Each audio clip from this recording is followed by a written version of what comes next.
Hello and welcome to Command Protocols Podcast, episode 30. We're back from the LGT 2 days ago. On and goddamn, it was an experience. How are you, Andy? I'm very well. I'm tired. I'm equally happy and frustrated. But yeah, I couldn't possibly had a good I event. couldn't possibly find out why. Uh, we Sure, we all don't. will be divulged as the show goes Yes. on. Well, Yeah. what we're going to be talking about today, obviously, What? LGT, Mm, our invitational run. Our main event run, our overall thoughts on the actual event itself, the venue, absolutely. the tables, The table. oh, The the tables. tables. Oh. And yeah, we're going to be talking about our lists, what we liked about them, what we didn't, what we think we could change, what we think we can keep, and all sorts of stuff. I wanted a couple of days off because, goddamn, I was exhausted after the event. I mean, Andy and I both played 10 straight games of Warhammer. So Oh, that's the most I've ever played uh, before. And yeah, damn. Well, 10 games over 4 days, I suppose. But still a fair few. still a few. I mean, Yeah. some of us played 4 in one day, Mm. which is Yeah, always fun. I've never done that yet. So, but Next year. yeah, for sure. My run got cut short by a certain beanpole tall man that I'd also played round two in a very large tournament and narrowly lost to. So, what do we want to talk about first? Do we want to talk about the invitational? I think that's probably a good place to start. Yeah, I think the first place to start is where we should always start. Is like, comment, and subscribe. And we've had a big influx of subscribers, as we always do when people do well, one of us does Yeah. well at a tournament. We've had about 20 subscribers since LGT. Some people had said that they'd seen the little post, the little thing we said on our lists, which is quite good actually. That's worked. Well, I think Tactical Tortoise went through my list and he saw it at the bottom, so we got a bit of a free plug there. Obviously, he's a bigger Nice. channel, and Yeah, that's but awesome. also I was kind of recruiting members when I was there. Lots of people came up and said hello, and a lot of Yeah, me people too. didn't know that we even did a podcast, so they started checking it out, which is pretty awesome. Yeah, so it's really cool to see. Thank you all the people that have just joined, and yeah, we hope you enjoy our content. So, what did we take to the invitational? Well, Mm. this right here is my pod. Sorry, but I don't have the thing for your pod up. That's fine. But My we pod took the same list. wasn't quite the group of death that yours was. Yeah, Looking so at this. this. Who was in your pod? Can you remember? Louis, Jack, Ty, you, Ewan, who's a Ewan. Necron player. Yeah. Who did you play round three? Brett Smith, Brett Southampton's Smith. player. Yeah. There's a guy called Jonathan Summerfield, He played Chaos Space Marines. Mikey Raza or something. Yeah, so a fair few people that we know around Jack Tight is one of our teammates, and I don't know if I said last week. I think I did that Andy is now officially a War Master. I can't remember if I actually said that. He did. Good, I'm going to keep saying it. So yeah, your pod was not quite as scary as my pod. Looking at some of these names, these are some very very big names in the Warhammer community. I mean, just looking at it, right? Dennis was top four at Bristol, which is 430 players. Gustavo won Leeds or Sheffield. Sheffield, I think. Yeah, and he's the captain of Team Portugal. Obviously, we know Inns and Liam are the Yeah, best players in Innis, the world. very, very good player. Then there's Liam, best Cap- player probably in the world. Captain Smug, obviously. Captain Smog, he John. was playing Emperor's Children. Yeah, a last minute pivot from his usual chaos, Space Marines. And from what I saw, most of the time when people did a last minute pivot, they didn't do it well, No, or as well as they would have hoped. So last minute pivoting does not work that let well. that be a ladies and lesson to gentlemen. everybody. Stick with what you know, especially Um, in these events. And then yeah, Mark. I mean, I don't know Mark. Marco in funny fun fact: Ed Watts played him in the Invitational and then the main event, Nice. which Did is a did the same result he happen? beat Or? him twice. Yeah, Fair. he told him how to beat him at the end of his game, I believe, as well at the Invitational. Right. Um, so yeah, Ed Watt's a very good player, obviously as well. All amazing players, but I was kind of shitting myself, obviously, because to win this pod. Because I was like, right, well, I'm playing against Innis first, and then Mm. I'm definitely gonna have to beat Liam at the end If you're gonna, if even if you beat, if I beat Innis. yeah, Uh, and then what I realised was, wait a minute, most of these people are probably gonna go 5-0. Like, this is the pod where you look at half these people and you're like, yeah, these guys can go 5-0. So what I started calling it was the pod of second chances and third because chances and fourth chances. yeah, and for Like, did anybody? Well, we yeah, everybody here except Innes and Liam went like 4-1 or lower. Like yeah. Innes and Liam were the only 5-0 people to make it to top eight. Um, but so basically, I'm going to run Let's through the games very have a quickly look at the list as well. of my list. Well, our list, since we took the same one. Yes. Where is it? Because a lot of people have Did I actually click it? asked. Just click the little Oh, button. I thought I'd already opened it, but it's fine. Um, Here we go. So that's not my list. Very cool. oh, you This see. one is my list. Uh, wait, what? There, pod. Wait, hang on. What was the other list? That was Dennis's list. All right. Well, you should click on mine because mine was actually more fun. Why? What was yours? Mine had lots of waffle about the vault. Yeah, that's not fun on a phone. I'm telling you that much. Trying to scroll down that fucking shite. Right. So there you go. I did the shameless plug Yeah, I did because mine. I did mine at the bottom, obviously. yeah, that's fair. People probably the bottom might have been better because you kind of skip the top bit. You don't really pay attention until you see the first unit, and then they scroll all the way down. They're like, wait, come on, protocols. So yeah, more pro lists. Mine was obviously clearly. I Well, mean, I put watch command protocols, and you can work out why we played a pile like this. and it's pretty fucking good, it turns out. So we were both running Obeisance Phalanx because we're just gamers, as far as I'm saying. And what was in the list? So Imatech for and the CP, and the because king, yeah. is this detachment's CP hungry. And someone asked me like, "Oh, where are your characters?" I've got assassinate. I was like, "Well, I've got the Silent King here, and I've got Imhotep, and then wait, that's all my characters." Yeah, Yeah. So yeah, you can go for bring it down if you want, but nearly everything's 2 points except the vault and the king. yeah. So not even really worth it. Nope. So Imatech King, and if you don't know what Obeisance Phalanx does, because you're new to Necrons, or you've never really looked at the detachment because people online have told you that it's not worth looking at. What it does is you basically get the second half of Oath. For a small So part of your for a army. very small fraction of your army, 6 units in total. Mm. It Uh, basically gives you Imatech, 2 Stalkers, 2 Praetorians, Silent King. yeah, good. So yeah, so you basically pick one of their units and you get +1 to wound against it with those models. Pretty much what this means is Uh, whatever the Silent King wants to wound on twos, or yeah, whatever the Praetorians might go into combat with, yeah, you slam +1 to wound on. That is it. that's it. And most of the time, it was what's the Silent King going to indirect that I want to wound slightly better.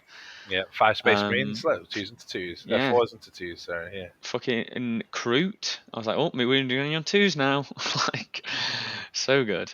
So yeah, it's literally just it's not OP, but it's pretty helpful.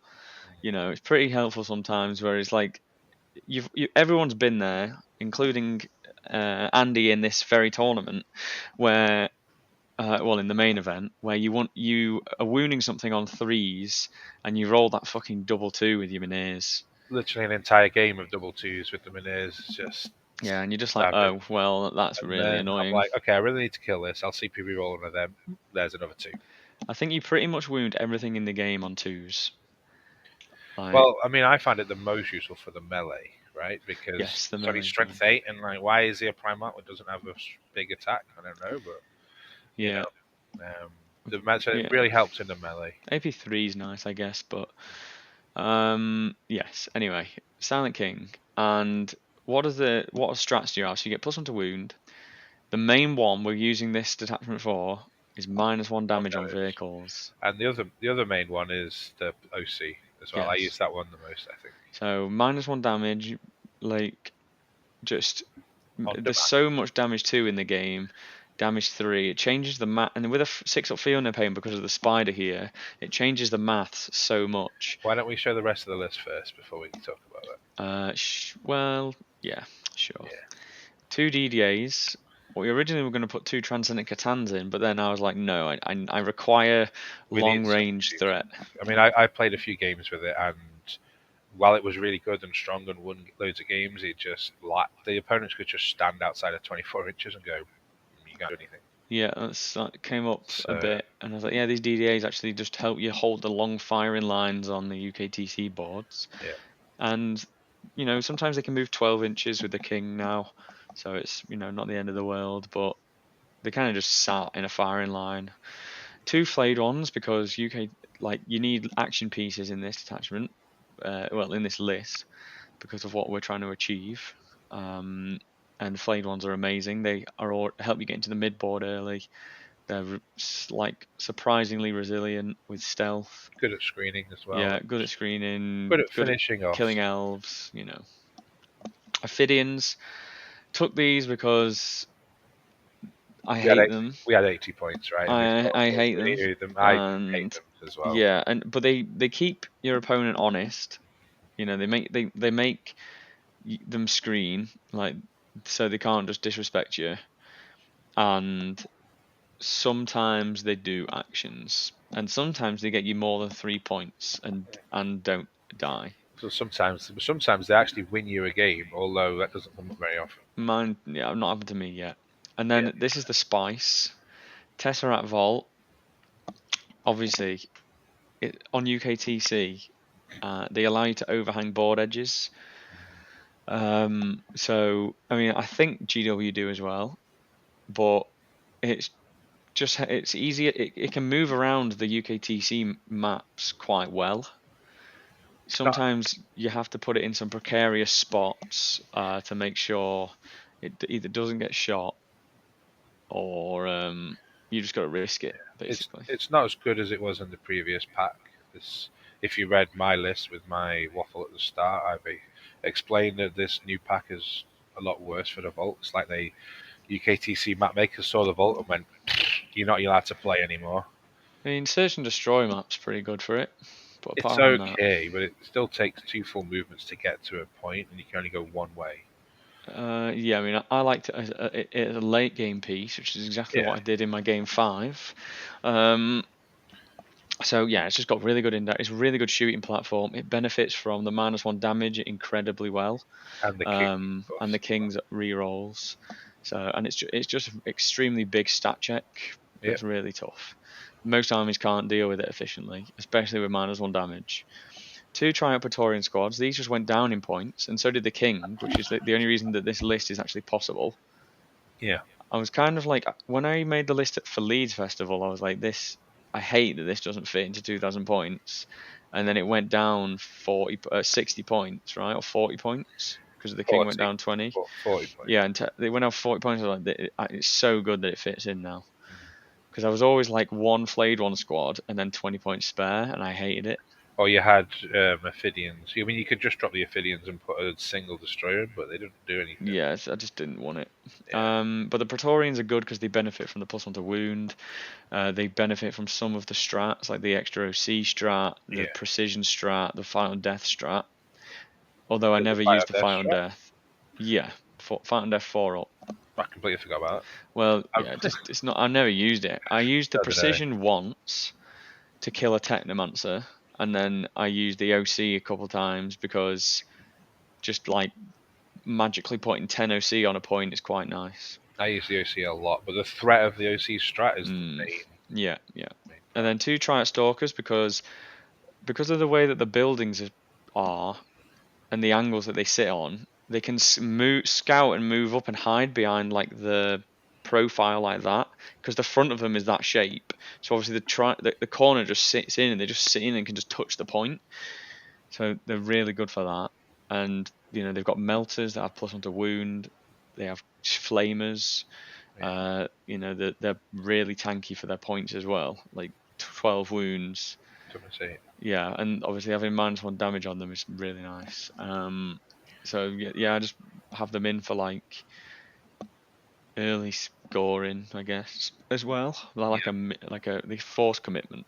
So we spoke a lot after the event on the drive back about how we could improve this list, and the only thing we can look at is the Ophidians, basically. But then 80 They still points. do a job. They Like as fit much, nicely, don't they? yeah, as much as I dislike them, they still do a job, and I really like the list. It's Yeah, it works. it just works.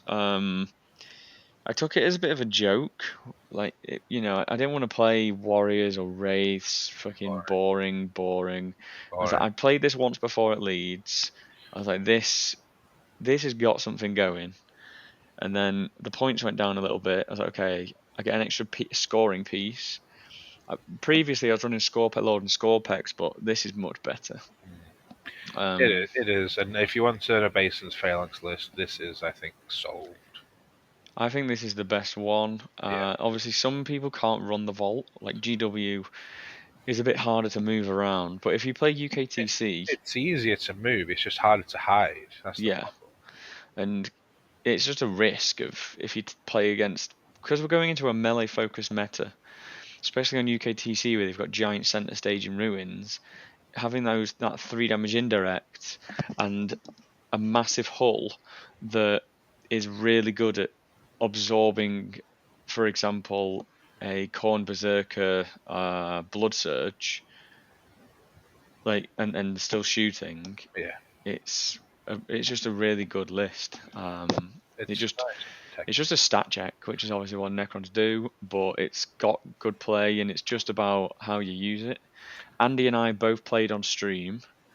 I played once. Sorry, I played twice, Mm. and then Andy played once in the pod finals. And if you want a lesson on how not to use Basin's Phalanx, because basically I just kept putting the +1 to wound on the wrong thing and killing it with other stuff and be like, damn it. My Ophidians did nothing. I was like, right, I'll pick them up.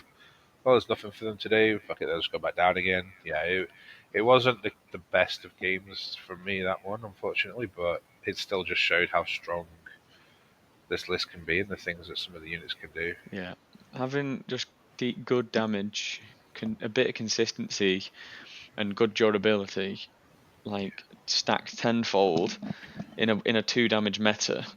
Yeah, like Like the -1 damage came up every game. Like it it was was so so good. important. It was so good, and there was times when I was like, okay, I'm going to use it in the shooting and the fight phase against Magnus, for example, and it just kept him alive for like an extra Mm, three combat steps and stuff.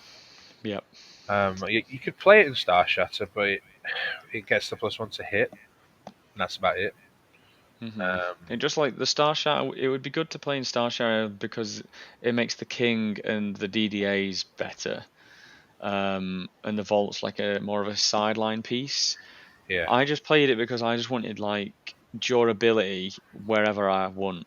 no, it's good. It's good. It's I hard to, wish yeah, I wish we could use the crit 5 strat on it because that would be really nice to get that would be so crit fives insane. on the sustain That would be too. so insane. And I never had the dream where we drew the challenger card that gave you the choice of Yeah. sustained or lethal, and I could go, well, I'll go sustained on my anti-character 6 dev wound gun, and then hit roll a 6 to hit and get 2 shots. That never happened. So To 12 damage this big knight. one of these It days, could have it could have been great. But yeah, yes, we played. So let's have a look at um round one. round one. So do you want me to talk about mine first? Yeah, you So can talk about yours. I'll hide this and then so I played a lad called Ewan, hi Ewan, we know you watch the channel. I played him before at Bristol, and we both on Star Shatter. I won that one, and he was not particularly happy that we were going to get paired round one. I don't think. I think he was asking around like, "What's Andy going to take? What's Andy going to take? How do I beat it?" And yeah, we played. He didn't think I would take what I took. He's like, "Oh, what's this?" But yeah, he brought Warriors and Star Shatter without really much support. He had a reanimator and he had the Ghost Arc. But without the strat support you get from Awakened, the Vault just goes, you're dead. Because there's no stealth either, which makes a huge difference. And he just played a little too cagey. He just sat back a bit too much. And as soon as he came out with the Warriors, I just thought, here's the Vault, gunned them down, and that was it, really. There's not really much more he could do. Um, it's just such a good, it's just such a good unit in the mirror, basically. Hmm. It, you're running Scorpet Destroyer as well. No, you're not anymore. You can't put them within 24. You can't rapid ingress them. What they don't do anything in the matchup. They're just dead fodder, basically, and you can quick them up quite easily. And then I got assassinate turn one, I think it was, and he had the command barge, and I just went, well, let's have a go. Then got a four, I think it was, on the number of shots, and hit 4 or 5 times. Got 2 death wounds, and he failed to save, and it died. Like, sweet. That's what the Vault can do. So I love that model. It's so good. Yeah. Yeah, I mean, the Vault just puts out. Do you know what I mean? And then, as far as his list goes, we'll talk about that later when we go through the actual main event list because he played the same one. Yep. So we'll So save my that. round one was against Innes Wilson. Stat check, captain of Team Scotland, so on and so forth. And I saw his list, and he was running Grey Knights, and I was like, this. I was like, this is the shit. This is good. My list is good into Grey Knights. I was like, he can't kill the Vault, he can't kill the Silent King. Sorry, I'm laughing because I know what's coming. Yeah, he can't kill the Vault, can't kill the Silent King. I've got a Spider. I was Yeah. I was like, I just shove into the middle, and that's great. Yeah. So what ended up happening was I like moved a bit too cautiously turn one with the Silent King, and the and I allowed him to kill my tryout stalker that was blocking the king in from being charged, and then he charged a storm raven into my vault, then blocking the Silent King from getting out of the deployment zone or very far out of it. And I was like, oh my god. Uh, I was just like, oh, whoops. Couldn't get into. I used a bit too much of my chaff too early. He went full send, terraformed 3 objectives in the middle, turn two, and then I was like, oh, what do I do here? Killed the. I managed to. I shot. I roved the Storm Raven with the king, and I rolled 2 2s to wound, and I was like, that's 2 saves. And he's like, why? You're not strength 20. I was like, +1 to wound, mate, which was quite a funny moment because he said, I can't believe. He was like, I can't believe that came up. I was like, yeah, it did, bitch. And he didn't get cover, so it died.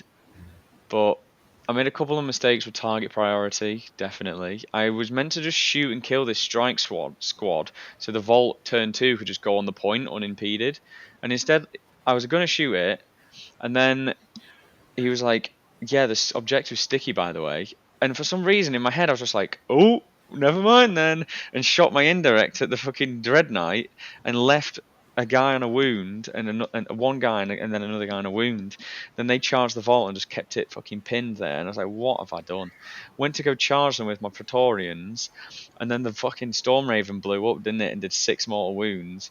Killed 3 of the Praetorians. I didn't kill those 2 guys because he overwatched, so I had one guy left. And then yeah, great. Just fucking got held up another turn on that flank. I was like, what have I done here? Well, I heard that it was in combat with you, but underneath the ledge, so you couldn't see it. So you couldn't shoot it. Yes and no. Like it one of the models were, but he rolled high enough where he had to come out. Right. So um like I could shoot I shot him and didn't kill him with the vault. Or I didn't shoot him with the entirety of the vault because he Yeah. charged. He hit a first turn charge with Crow and 10 Purifiers into my DDA that was on the back of my board edge. Because like he just moved he had guys behind the wall, moved them out, shot Crow, got 6-inch deep strike, charged the DDA, and hit the 7. And I only survived because I had -1 damage. Like he did reroll wounds and everything, but -1 damage. So good, isn't it? Yeah, -1 damage wherever I want, and I killed the entire Crow brick with Crow, and then yeah, I just couldn't get out of the deployment zone quick enough, basically, because he just teleporting. He's already terraformed too much. He's just teleporting and killing all my chaff, Mm. and then tagging me up for as long as possible. And I lost by like 12, 13 points, um, unfortunately. So I was like, oh yeah, I probably should have like deployed the vault in the center rather than on the left, and then just like shoved the king out a bit more so I can actually like just get on the point. Yeah, because Um, I came over to your game after your deployment just to have a look and see how you deployed differently to me, and it was very different. yeah, I mean, I was facing down three DDAs, so I didn't want to just put my vault out on the left like you, because it would just if you went first, you'd be like, well, pew pew pew, you're dead. yeah, he couldn't really do that with the 5 up field of pain and -1 damage, and he's wounding me on fives. Yes, But no, he did complete opposite of what I thought he'd do. So, which is obviously why he's like so good. But it was a really good game. I really enjoyed it. But yeah, I lost. It was like 70 summit. Let me have a look. but it's hard when they know Uh, how good of a move blocker the vault is yeah. for your own army, and the lack of fly on the king, so we can't just move through it. And Well, it wasn't the Vault blocking me in, it was the Storm Raven blocking me in. yeah, And because he like the Vault was on the left, the King was in the center, and the Storm Raven like charged the side of it, so it like blocked me in. Innis scored 14 more points than me. Um, so yeah, I ended up losing that game. So I thought I was going to get paired into Spatial's Mark Owen because he lost, and I thought it was like still seeded, but it's random. So then in round two, who did you get paired into? so I got paired into Lewis Bollington from Mind Goblins on Deathwatch, which is a matchup I've played a couple of times, but not with the Vault. And looking at Gravis Marines and three wound Terminators, I'm like, yeah, this is what the Vault's good at. And then he didn't want to play. Yeah, he didn't want to play the Vault on Purge. Yeah, the Vault, two DDAs and the King on Purge. He's just like, nah, there's no point. I can't win this. Which, I'll be honest, I thought was not the right thing. I get it. You wanna play a game to get some good practice for your list, but there's other people at the main event who are taking the Vault and three Kitans, for example. So it's still good practice. Playing a losing matchup, there's nothing wrong with that. Because you're always going to learn stuff about your list about or how to overcome adversity. Yeah, he probably just thought like I'm playing fucking 5 more games over the weekend. I just want to Yeah, like chill and whatever. I was tempted to drop if I lost round two. a lot of Um, people did actually. yeah, They just couldn't be asked with it yeah. after they lost the game. Um, So and I have spoken to him since just to make sure that everything was cool, and it was. He just wanted to use the time for a bit better practice into things that he thought he'd maybe face at London yeah, that's main event. fair. So okay, I had 3 hours to go around and chat to people. Yeah, I bet that was nice. So I ended up playing against a friend of mine, Ed Watts. He's running Eldar. He's running 20 Fire Dragons and 25 Swooping Hawks. But What list? it's Purge the Foe. And I go first. You got indirect. And I just indirect. The Silent King indirected Lycus's unit and killed all the Warp Spiders. Nice. Um, That's lucky. Let's be yeah, honest. That is lucky. It shouldn't yeah, happen. You should yeah, kill yeah. like two or three. Yeah, it was lucky. And then the Vault indirected and also killed something. I can't remember what. Uh, a DDA shot at his Wave Serpent and it didn't die. And then Gave you his wave serpent turn he one. couldn't hide it because I just moved a DDA along the long side, the long board edge. Oh, it's on Crucible. Yeah, it's on Crucible.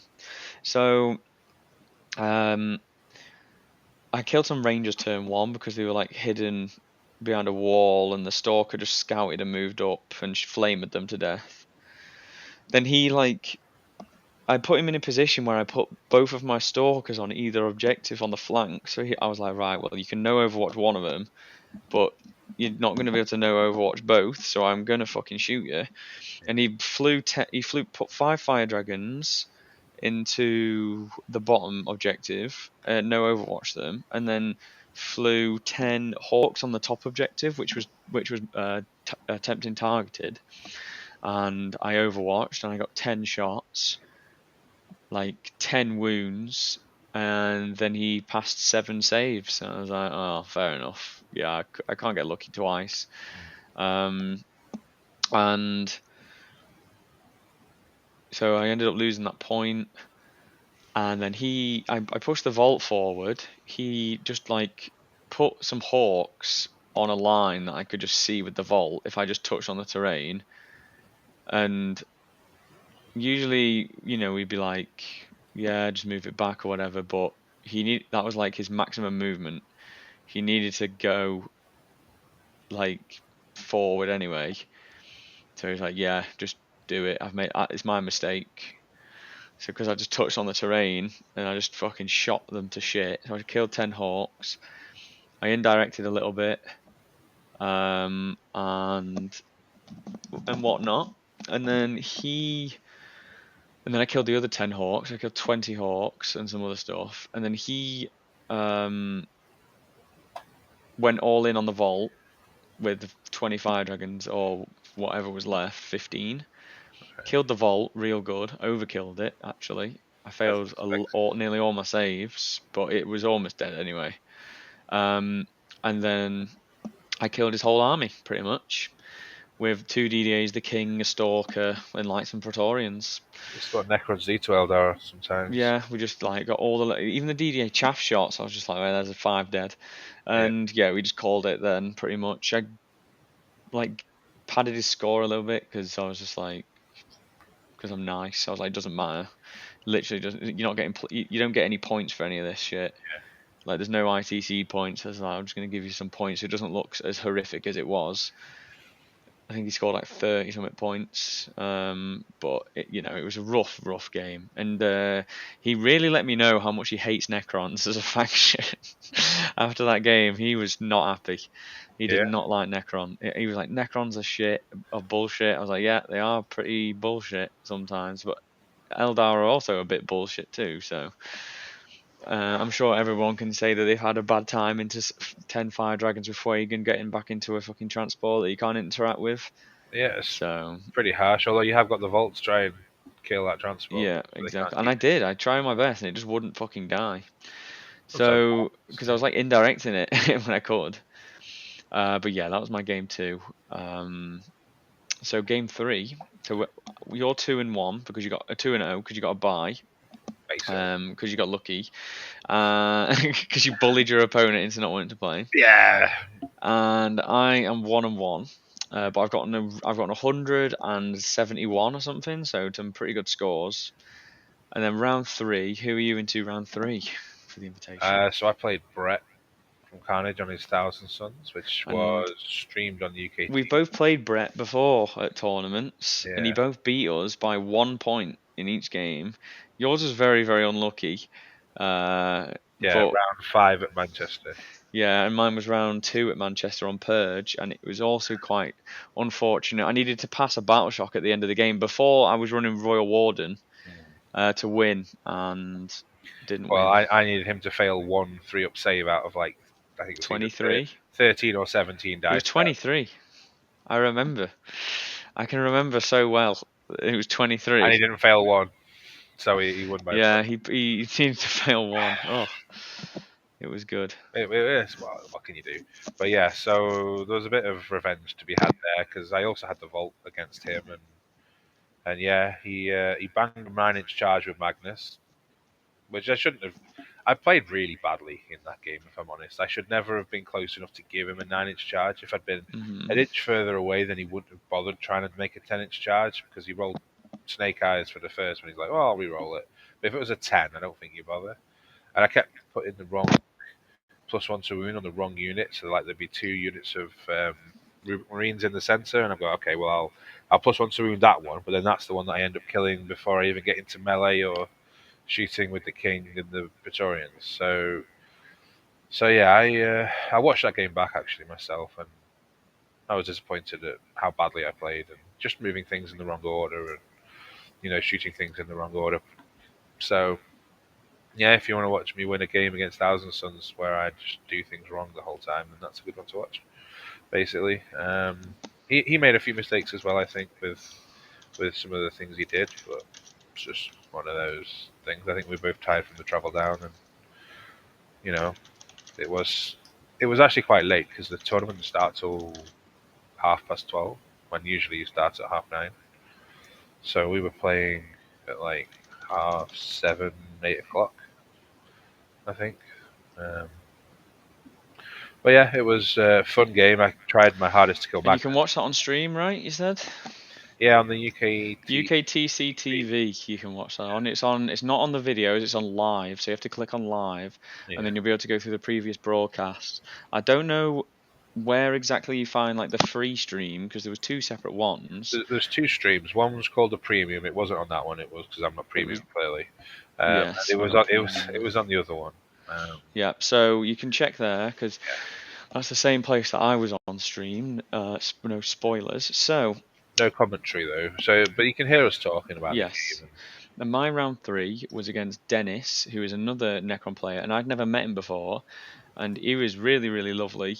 nice, But Necron mirrors are volatile. volatile. They are literally like if your opponent makes a mistake, then you can do bits, but sometimes you punishing that mistake can just result in them passing four ups and you failing them, or you rolling better than them, and that sometimes that can just happen.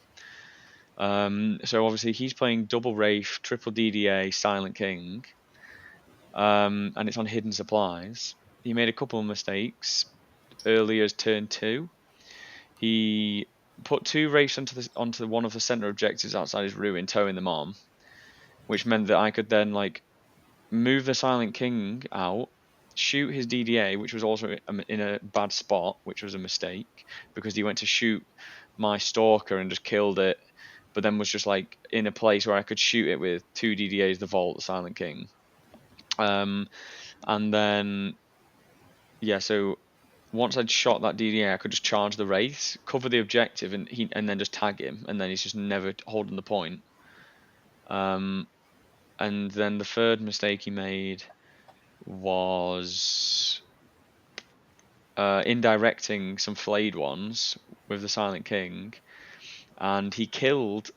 So if your opponent does this right, and you've got, and I have flayed ones against the wall, and the objective on hidden supplies is right next to the wall on UKTC.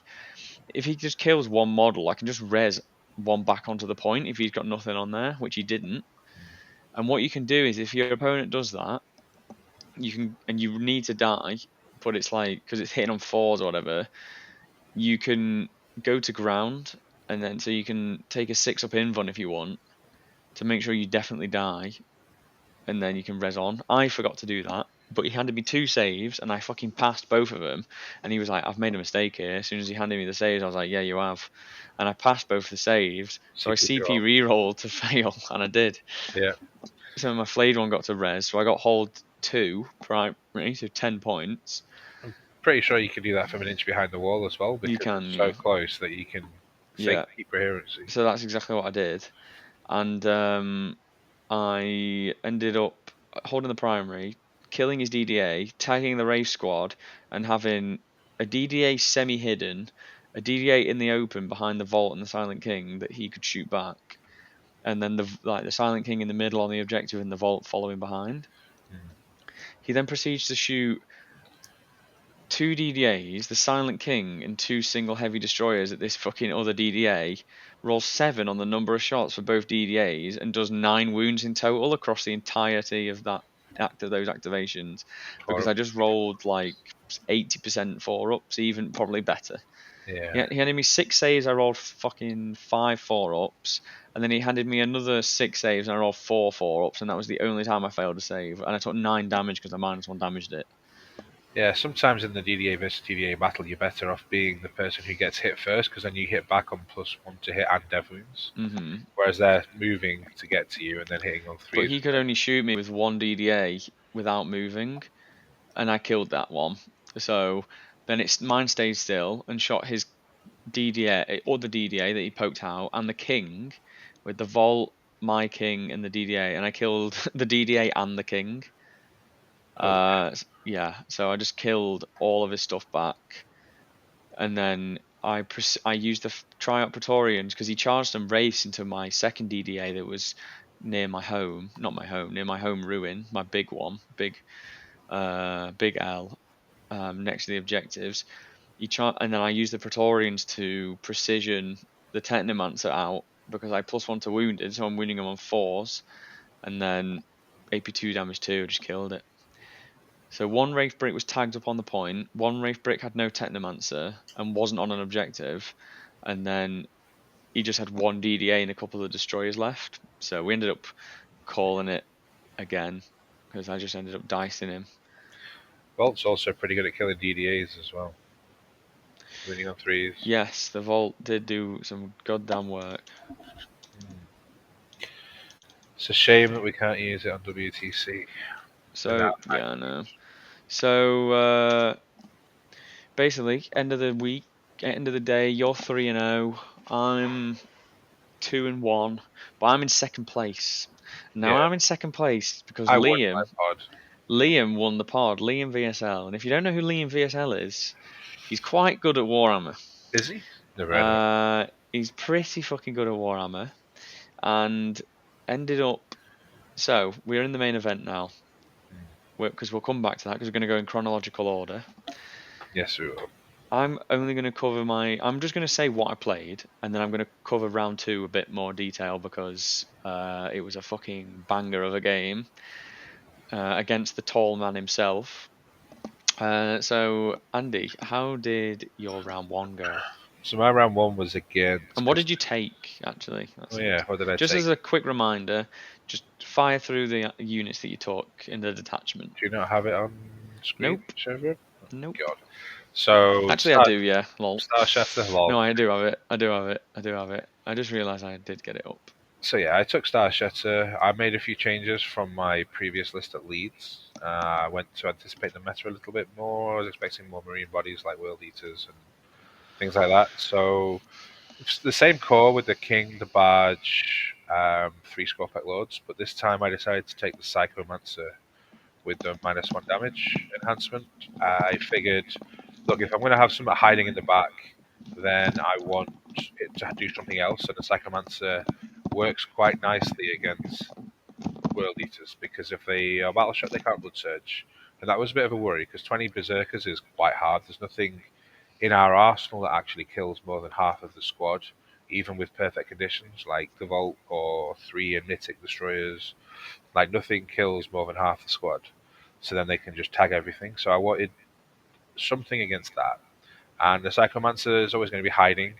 The only issue would be if I came up against Indirect, but I kind of figured no one would be stupid enough to take a whirlwind or anything like that. But we'll get to that later. So he was pretty good, just hiding, and then that meant the Scorpec Lords could go out and do what they needed to do instead of having to hide to keep the -1 damage enhancement safe. Then there was two squads of flayed ones, as we've discussed. UKTC. There's always one or two spots that you really want some flayed ones, like killing Eldar and interacting with things that you've just kind of left on a few wounds. Two Praetorians, I think they're better in Star Shatter than they are in Phalanx because I always kind of want to use them to fight on objectives against other trash. So hitting on twos with the possibility of rerolls is nice.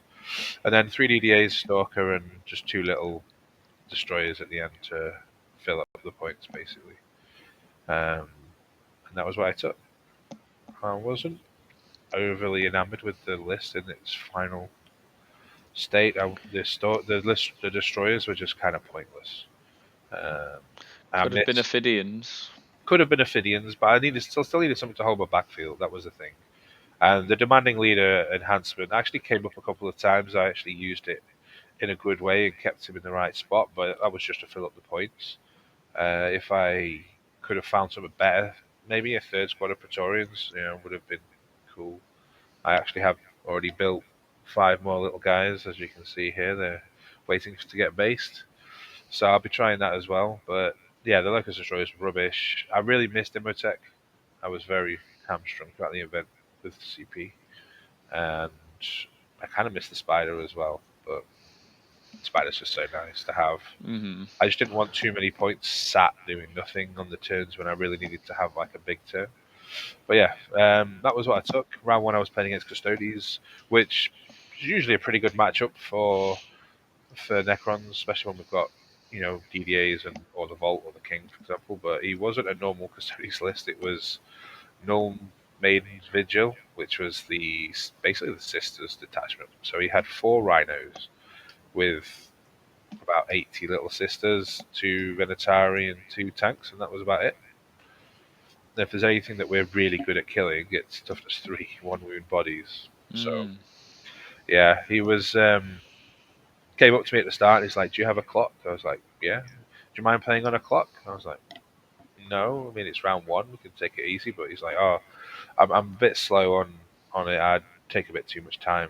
Sometimes I don't want to take up all your time." So I was more than happy to do that, which was very nice of him as well. And I think he just struggled a little bit with working out what decisions to make. There was a lot of options that he could do, and trying to pick the right one was difficult. But yeah, I mean, he was in a bad matchup there. DDAs pick up rhinos for fun, and then the little girls just die. So I won that one pretty easily, to be fair. Um, I just kind of stepped out and killed him, basically. Yeah, And you can just disrespect it a little bit, can't you? I only got 94 points because I couldn't Ha! score secondaries. Yeah, it was a bit weird actually because I scored quite a lot. Just turned two.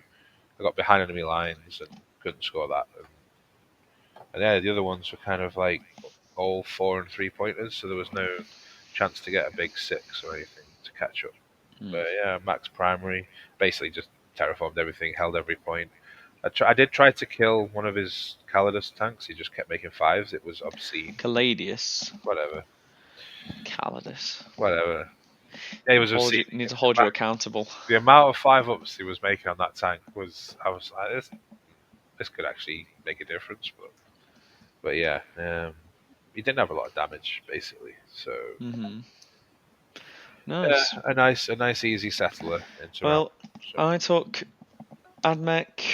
Don't need to go over the boo, list. Yes, I know. I took the traitor, superior robots. traitor. I mean, Um, clearly not superior, Matt, as we'll find out when we look at our finishing. they are superior. I had to play difficult people, didn't I? So Did you? yeah, You had one difficult person who I yeah, also and that's the played. loss. That's all it takes, mate. And I think you'll Yeah, find he was quite difficult, was he not? Yes. So, um, we'll see. yeah. So I obviously just played Admex, Qatari Hunter cohort. Not going to go into the list. If you're interested, just message me on the Discord. It's On not interesting. It's not even his list. uh, It's Siegler's list. So it's literally if you mine. if you want to know, It's ask not even Siegler. Siegler's. Whatever. Siegler doesn't run this. Well, he runs this detachment, but I changed the list completely. Yeah, He only has one squad of chickens and three of the tanks, mate. So, easy peasy. right, and fewer Rustalkers. God knows why. All right, so first round, Crusher Stampede Nids with one Neurolictor and loads of big things. Just move blocked it. I had two of his big monsters tagged on his home for the entire game that didn't shoot anything the entire game, and uh, confined him to his one objective on his flank on my left hand side, and then just held the middle and the right one all game pretty much. That's how that went.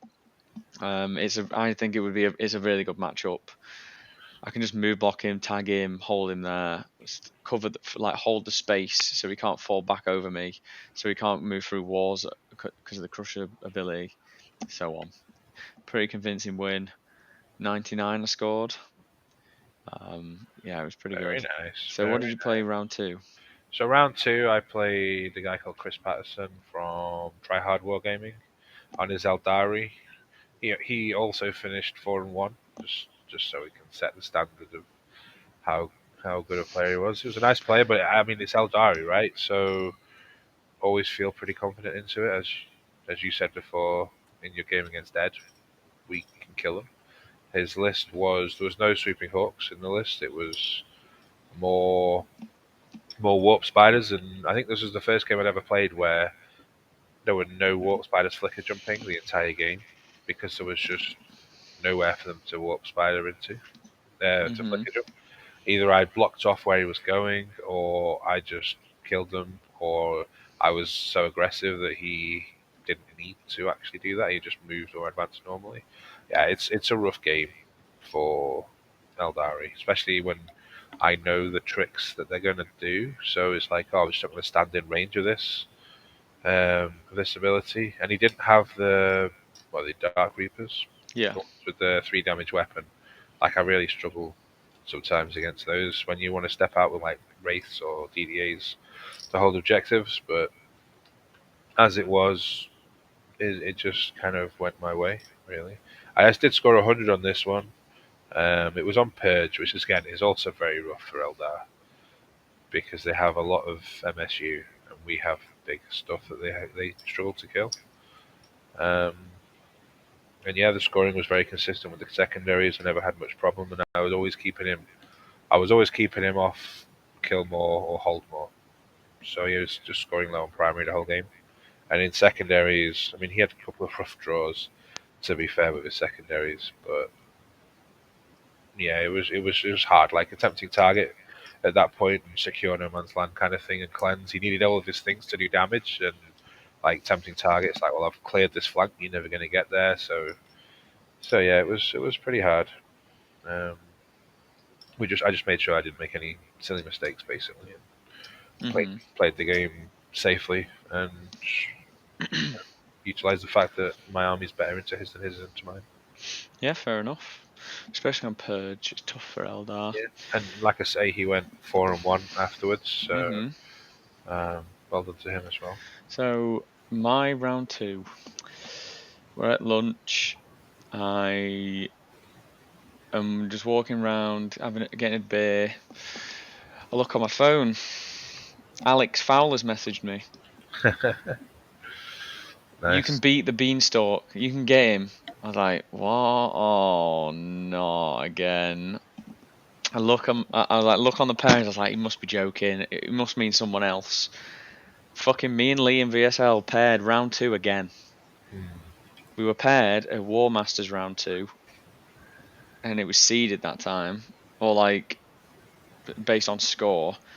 There was about 520 people undefeated at this point. Yeah, maybe a couple more. Five out of 520 people, I hit him again round two. Purge the Foe is probably one of my worst missions. It's the one that I didn't put any practice into with the list. I was like, my outs are like I've got so much chaff. I want to move block. It plays a completely different game when I'm playing on Purge because I can't just move block him to get off, like to not be on the primary.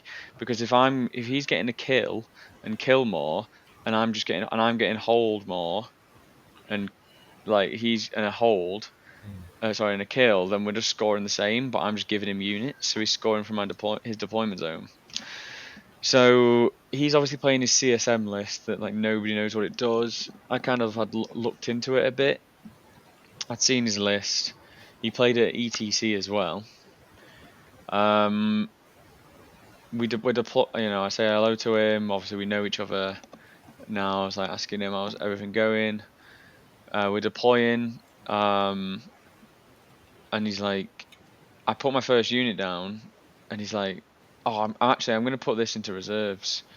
I was like, oh, because he was like measuring how fast I can go on this board and where my chickens can see into his deployment zone turn one, and he's like, I'm gonna have to put both my predators into reserves, and I'm gonna put my warp talons in deep strike and my obliterators in deep strike.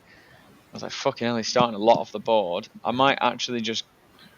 want to go first, so I can just run up the board and get some fucking board pressure in, Yeah, because I find that a lot of people when they're playing purge, they just complain so much about going second or first. But I've never really found it that much of a problem apart from the end game scoring, because you've got more agency in the game to actually get a kill if you're a quick army, and to like get on the primary before them. So I ended up going first. He put a rhino in a place where it could get shot by one of my tanks turn one.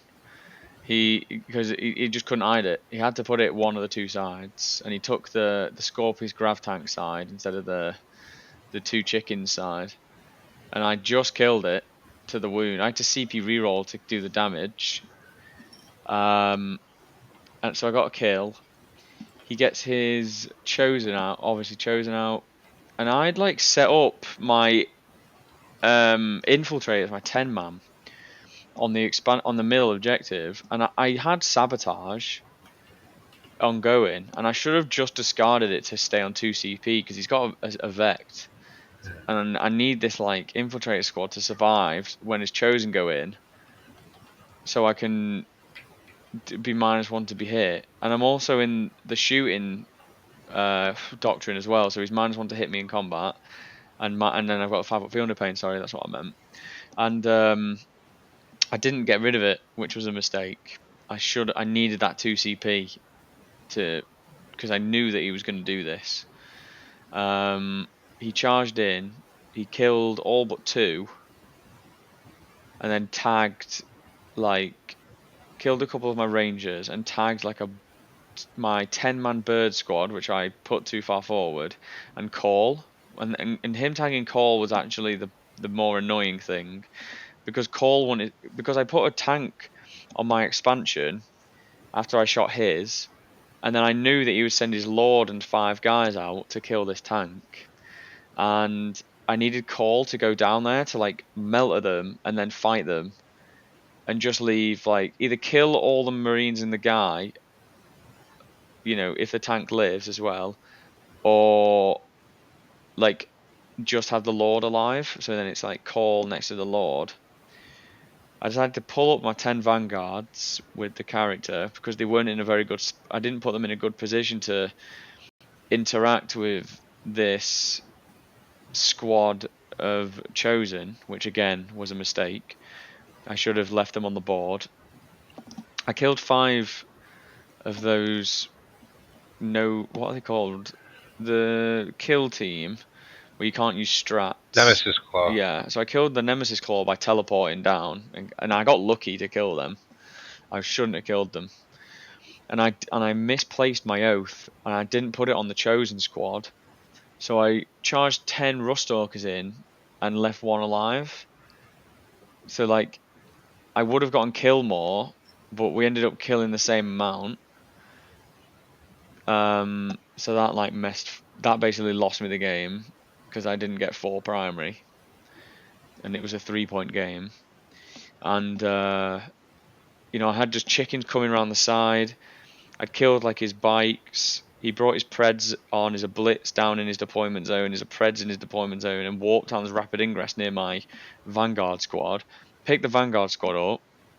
Didn't kill the chickens because the blitz just whiffed because of the stealth, and the Predators whiffed because of the stealth, and he hadn't oafed it. And then like Fabius Bile was just running a fucking muck in my deployment zone. I downed him, but he was just being a fucking knobhead because he has a blank. Um, and my target priority just wasn't great sometimes. Like the more I look back at it, I definitely could have won the game. Especially that like not opening that chosen brick. That was I knew when I didn't kill the chosen and I left Bile alive, I knew that I'd probably just thrown it. Like I had quite a good lead. I was going well on cards. I had really good board presence. I was killing a lot of stuff.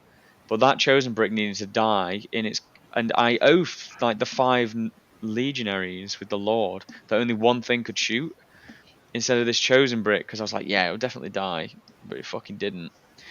So it was completely my mistake. And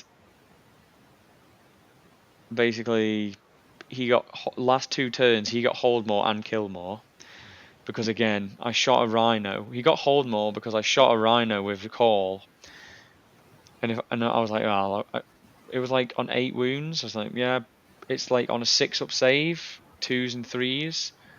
I was like 2d6 plus 6, probably kill it. I only got one through, and I did because he rolled a 6 on the save, and I didn't kill it. So basically, I should have just shot Fabius Bile, because then when I charged into the center objective, he killed like most of the squad, and then he got hold more because of that.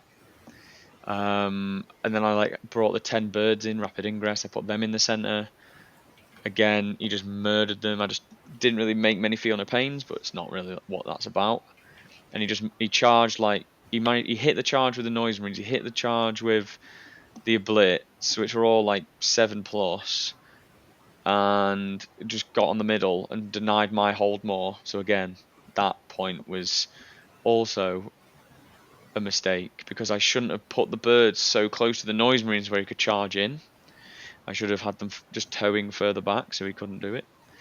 Um, so there were a couple of chances, like a couple of bit of, like model placement, target priority, basically. Like because I'm still new to the faction, I'm still like trying to figure out the nuance of how much like damage I need to apply to a unit to actually kill it.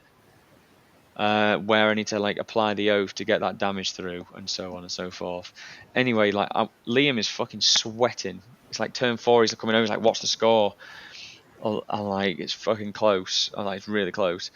I only killed one thing turn 5, which fucked me because then the things that I didn't kill killed me back, and he got another hold more, kill more, and then he just like killed Call to win the game. But we figured out that he didn't actually need to kill Call to win the game. He just needed to do sabotage instead, to win by 1 instead of win by 3.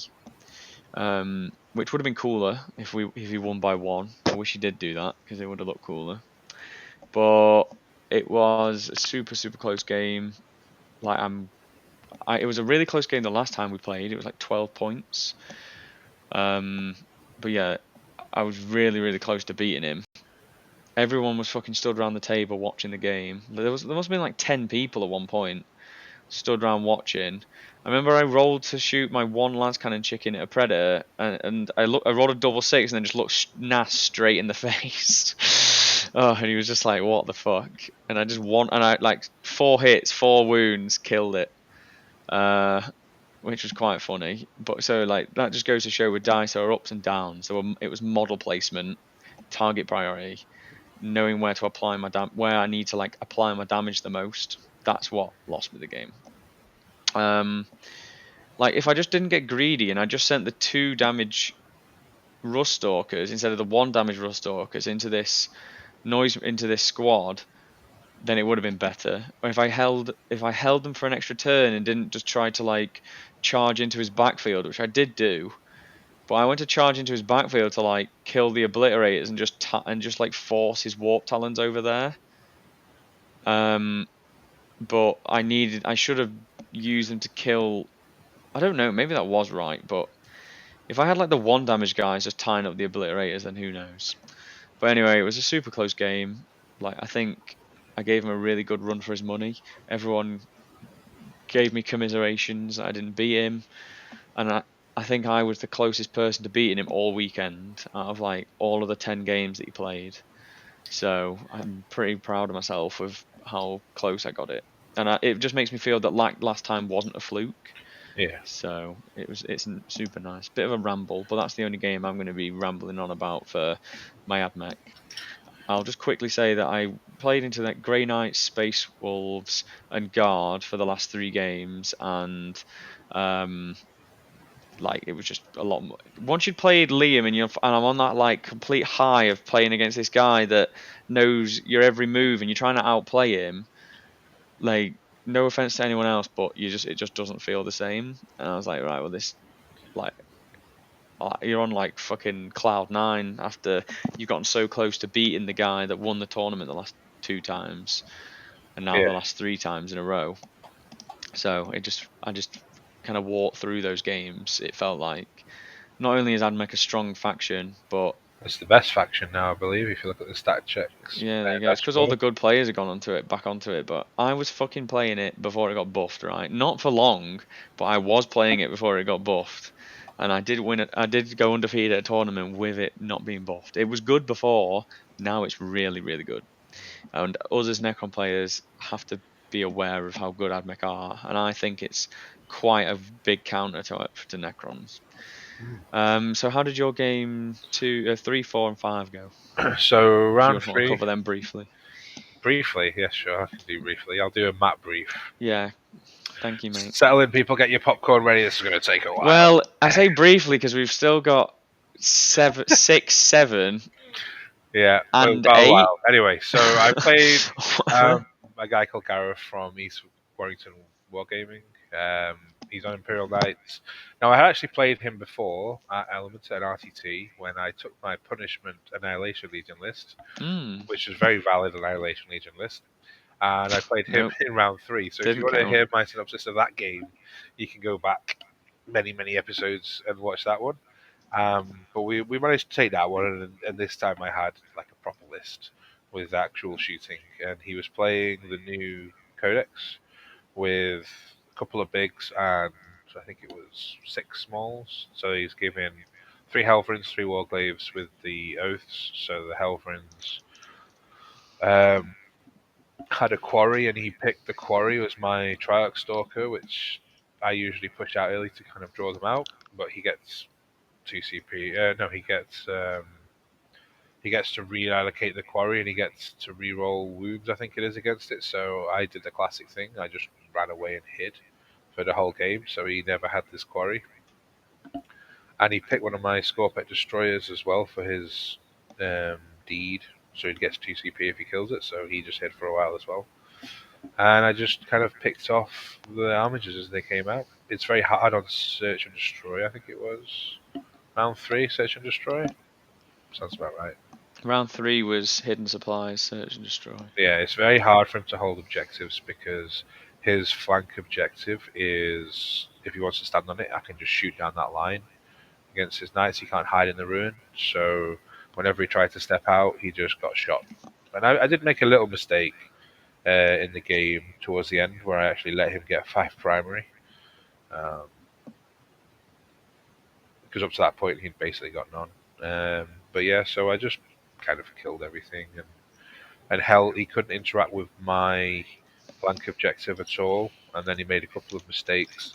The Psychomancer came in clutch when he killed some Praetorians, and I had one left alive behind the wall, which I then rezzed, put on the point, and the Psychomancer went, um, take a battle shock on your big knight, please. So he battle shocked, so I got 15 because I got an extra 5 for holding one in the middle and hold more, which was a bit of a nice turning point. But it was tough for him to score points as well as do damage to me. I just played very cagey until I needed to step out and just kept him away from my objectives basically.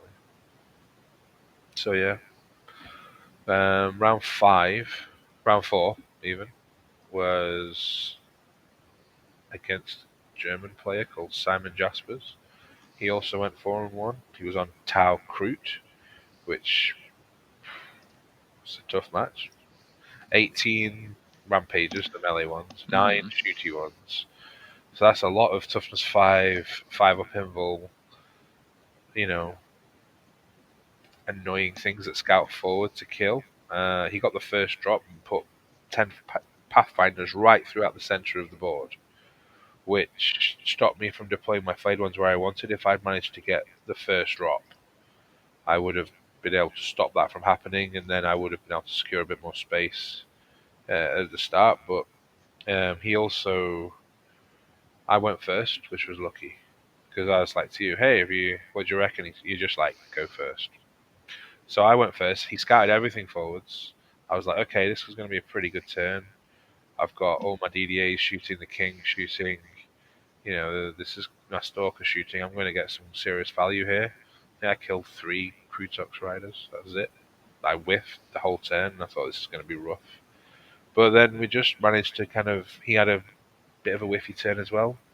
Failed to charge. Didn't do as much damage as he thought, and yeah, I just had to gun my way through as I tried to move forwards, basically. Hmm. Scored 49 primary. We both made little mistakes giving away primary at the start, but it didn't do too much damage. And yeah, 49 primary, 40 secondaries. Got a Pretty good. 99 to 49 win in the end. How much primary? 49 In which mission? linchpin. Oh, I was like, how's that possible? Yeah, I went 13, 8, 13, 15, Hmm. which was nice. Yeah, held my home objective, and he scored 8, turn 2, 3 on the sale, and then I had his home objective after that, basically. Um, so he didn't score any primary, turn 4 and 5. Scored some secondaries, but I just whittled him down enough that he couldn't be in places to score and do damage, so he just went for his secondaries, and that was that. But he's a very nice guy. We actually we made a bit of a mistake because when we turned up to the table early in the morning, and we just started talking for like 25 minutes before we realised, oh wait, the time has started. We better set up and go. We had been setting up the table, but we hadn't like deployed or anything, so we were just having a chat about Warhammer life, and he came over with some friends as well, and yeah, we after I think it's his turn two, I was like, I've got 17 minutes left on my clock, and he's got like 25, and we were still on turn two. We were like, yeah, we need to speed up here. But that's because we've been shooting and fighting everything from turn one. It always happens. It was just, we just had to speed up a little bit. But by then, most of the stuff was dead, so it wasn't too bad. So 4-0. I thought, yeah, this is going all right. I just want a nice, easy round five, and then I ended up playing another Tau opponent now called Phil Higgs. Can't remember what team he was on. Again, really nice guy. Had a really nice game. He was on Ret Cadre, which is his army was absolutely amazing. Like when you look at the paint scheme, it was fantastic. Best I'd seen for a long time, basically. And we had a nice game. I kept one of his fusion melter squads just pinned in its deployment zone the entire time. And then on turn four, because I actually went second for once, and had bottom of scoring, I looked at the table and went, well, I could come out and try and kill you, or I could just hide. So I just hid. So he couldn't do anything on turn five, and then I just stepped out on turn five to score the points. It was pretty close up to that point, but turn four his scoring dropped off because he couldn't interact with me. And turn five I had bottom of turn, so I just went out and he couldn't interact then either. So Hmm. I just played it a bit more coy. If it had been the other way around, I'd have to play more aggressively to try and to get some points, knowing that he had uppy down in second turn scoring. So Yeah. yeah, I just had to play it as it was, really. No. So 5-0. Still hate playing Tau, even though I do beat them every time. It's just Tau is just. I don't know why I hate playing Tau. Maybe it's just because they're like a one phase army that if they pop off, they can really pop off. Yeah. They can do a lot of damage. Like he only had two Riptides in this game, and I don't know if anyone knows, but Riptides just got better. They went from strength 8 to strength 10, I think. So they went from Yep. reading on fives to threes, which is just a massive difference when it comes to interacting with good It's EDAs. pretty good. And yeah, I mean, he would step out his Riptides to shoot stuff, and I'd look at it and go, "Nah, I'm just going to hide. I don't need to try and kill your Riptides. You got nothing else to shoot. I'll do it again next turn. Hmm. I'm outscoring you on primary and secondary, so I can just wait." And it's not my normal style to hide like a wuss, but it For worked. 5-0. Worked Fucking quite it. nicely. So, who Five did you and pair in the shadow round? So in the shadow round, I played Boyer from Spain. He went to World Championships, and I think he said he came 12th. Very good player, very nice guy.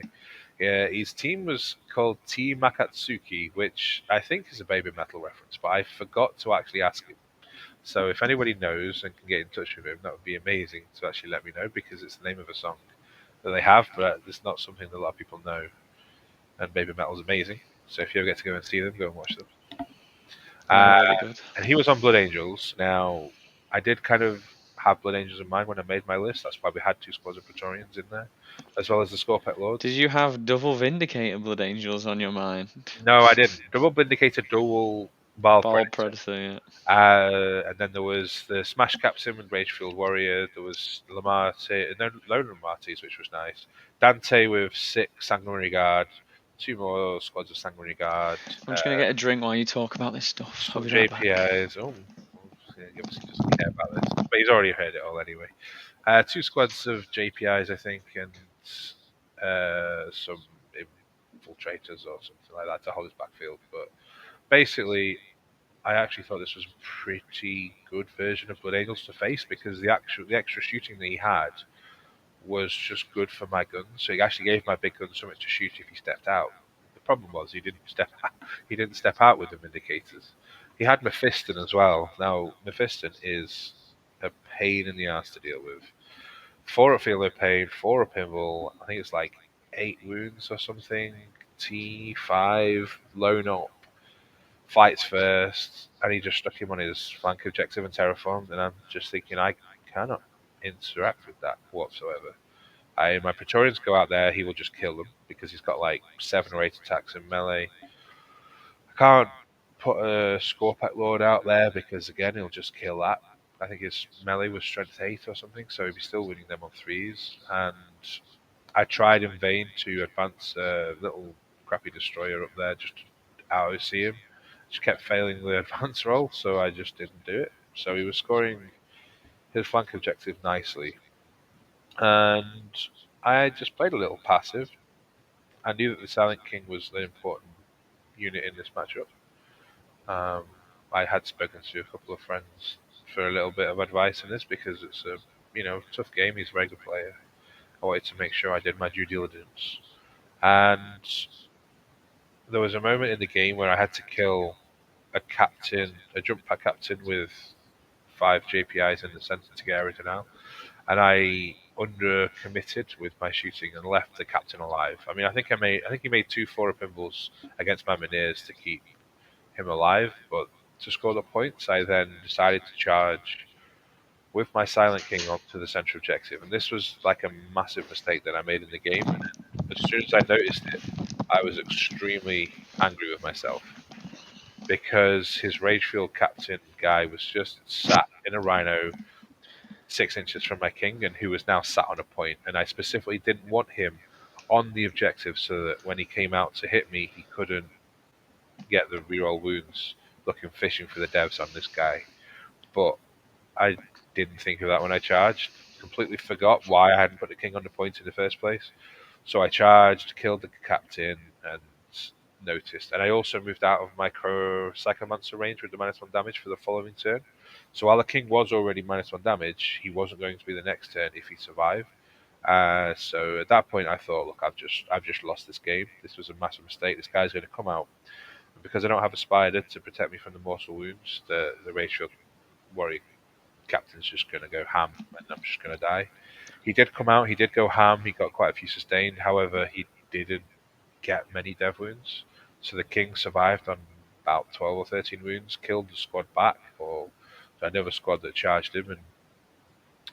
And yeah, but then after all this, I'm looking around like I'd lost a DDA. He still had his Vindicators, Bile Predator, and I'm looking at it and I'm like, I'm behind on points. He's got the Terraforms going.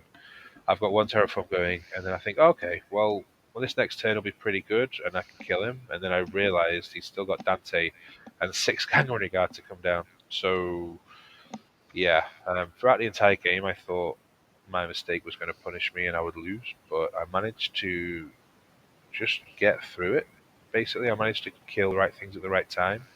There was one moment I wanted to battle shock his Bile Predator so he couldn't overwatch, so my Praetorians could come out and kill some of his stuff, but he passed his battle shock test, so I couldn't do that because that Predator would just pick up the whole squad and overwatch quite handily. So yeah, it was a rough game, but we managed to pull through, and because I was going second, I was able to utilize that for scoring at the end as well. So I just tried to keep things alive as much as I could. Towards the end, his Mephiston came out and basically wailed away at a DDA for 2 turns, which I gave -1 damage, so it never did anything in the end, which was lucky. I couldn't kill it because it's got a 2-up save as well. But yeah, I managed to split his forces enough that he couldn't really hurt me in the last few turns, so I was able to to score quite nicely. So we finished up 6-0. Very happy. Exceeded my expectations, really. Um, are you still playing at this point, Matt, or are you just hanging around?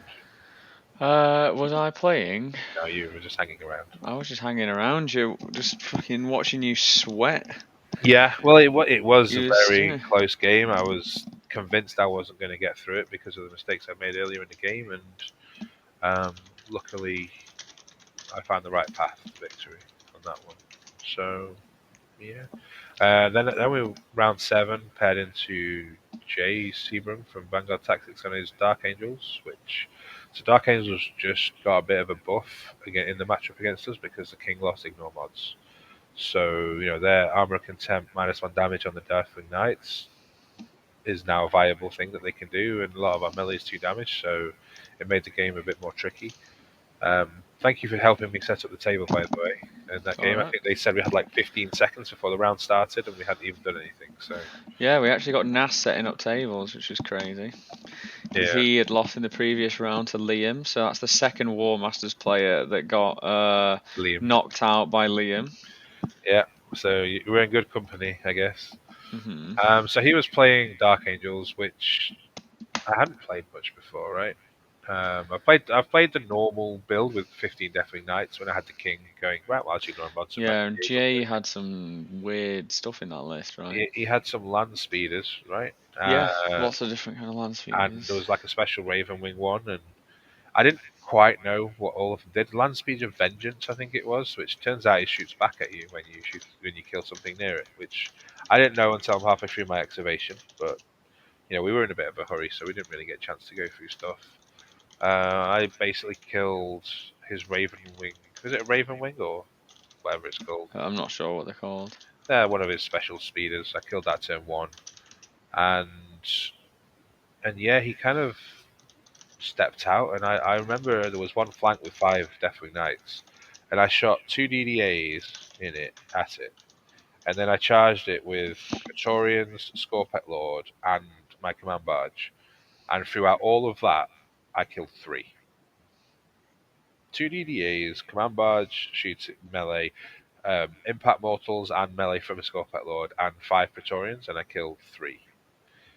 So I thought this is going to be a bit rough, but turn 2 I killed all the speeders. Like a DDA went, I'm going to shoot this speeder. This speeder's dead. Next DDA is going, I'm going to shoot this speeder. That speeder's dead. It was quite nice watching them just melt. 2s into 2s reeling 1s is just really good. When they're saving on 6s, there's not much more that you could ask for than that. So yeah, he had some scouts which I just failed to kill miserably. I kept indirecting them, and then I chose them as my gamma, and I had a Triarch Stalker which was able to fall back and shoot, and they were on a point. And instead of just going, "You've got 2 guys left. You're on a point. I've got a Stalker with King rerolls.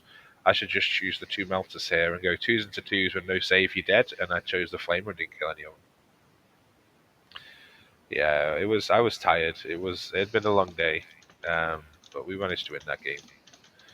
Uh, it's a good matchup, I think. Really, the Deathwing Knights are tricky to get through, but everything else, really. I mean, the one DDA got 3 shots and killed the Lion Hmm. because he just failed 2 saves, and it was just dead.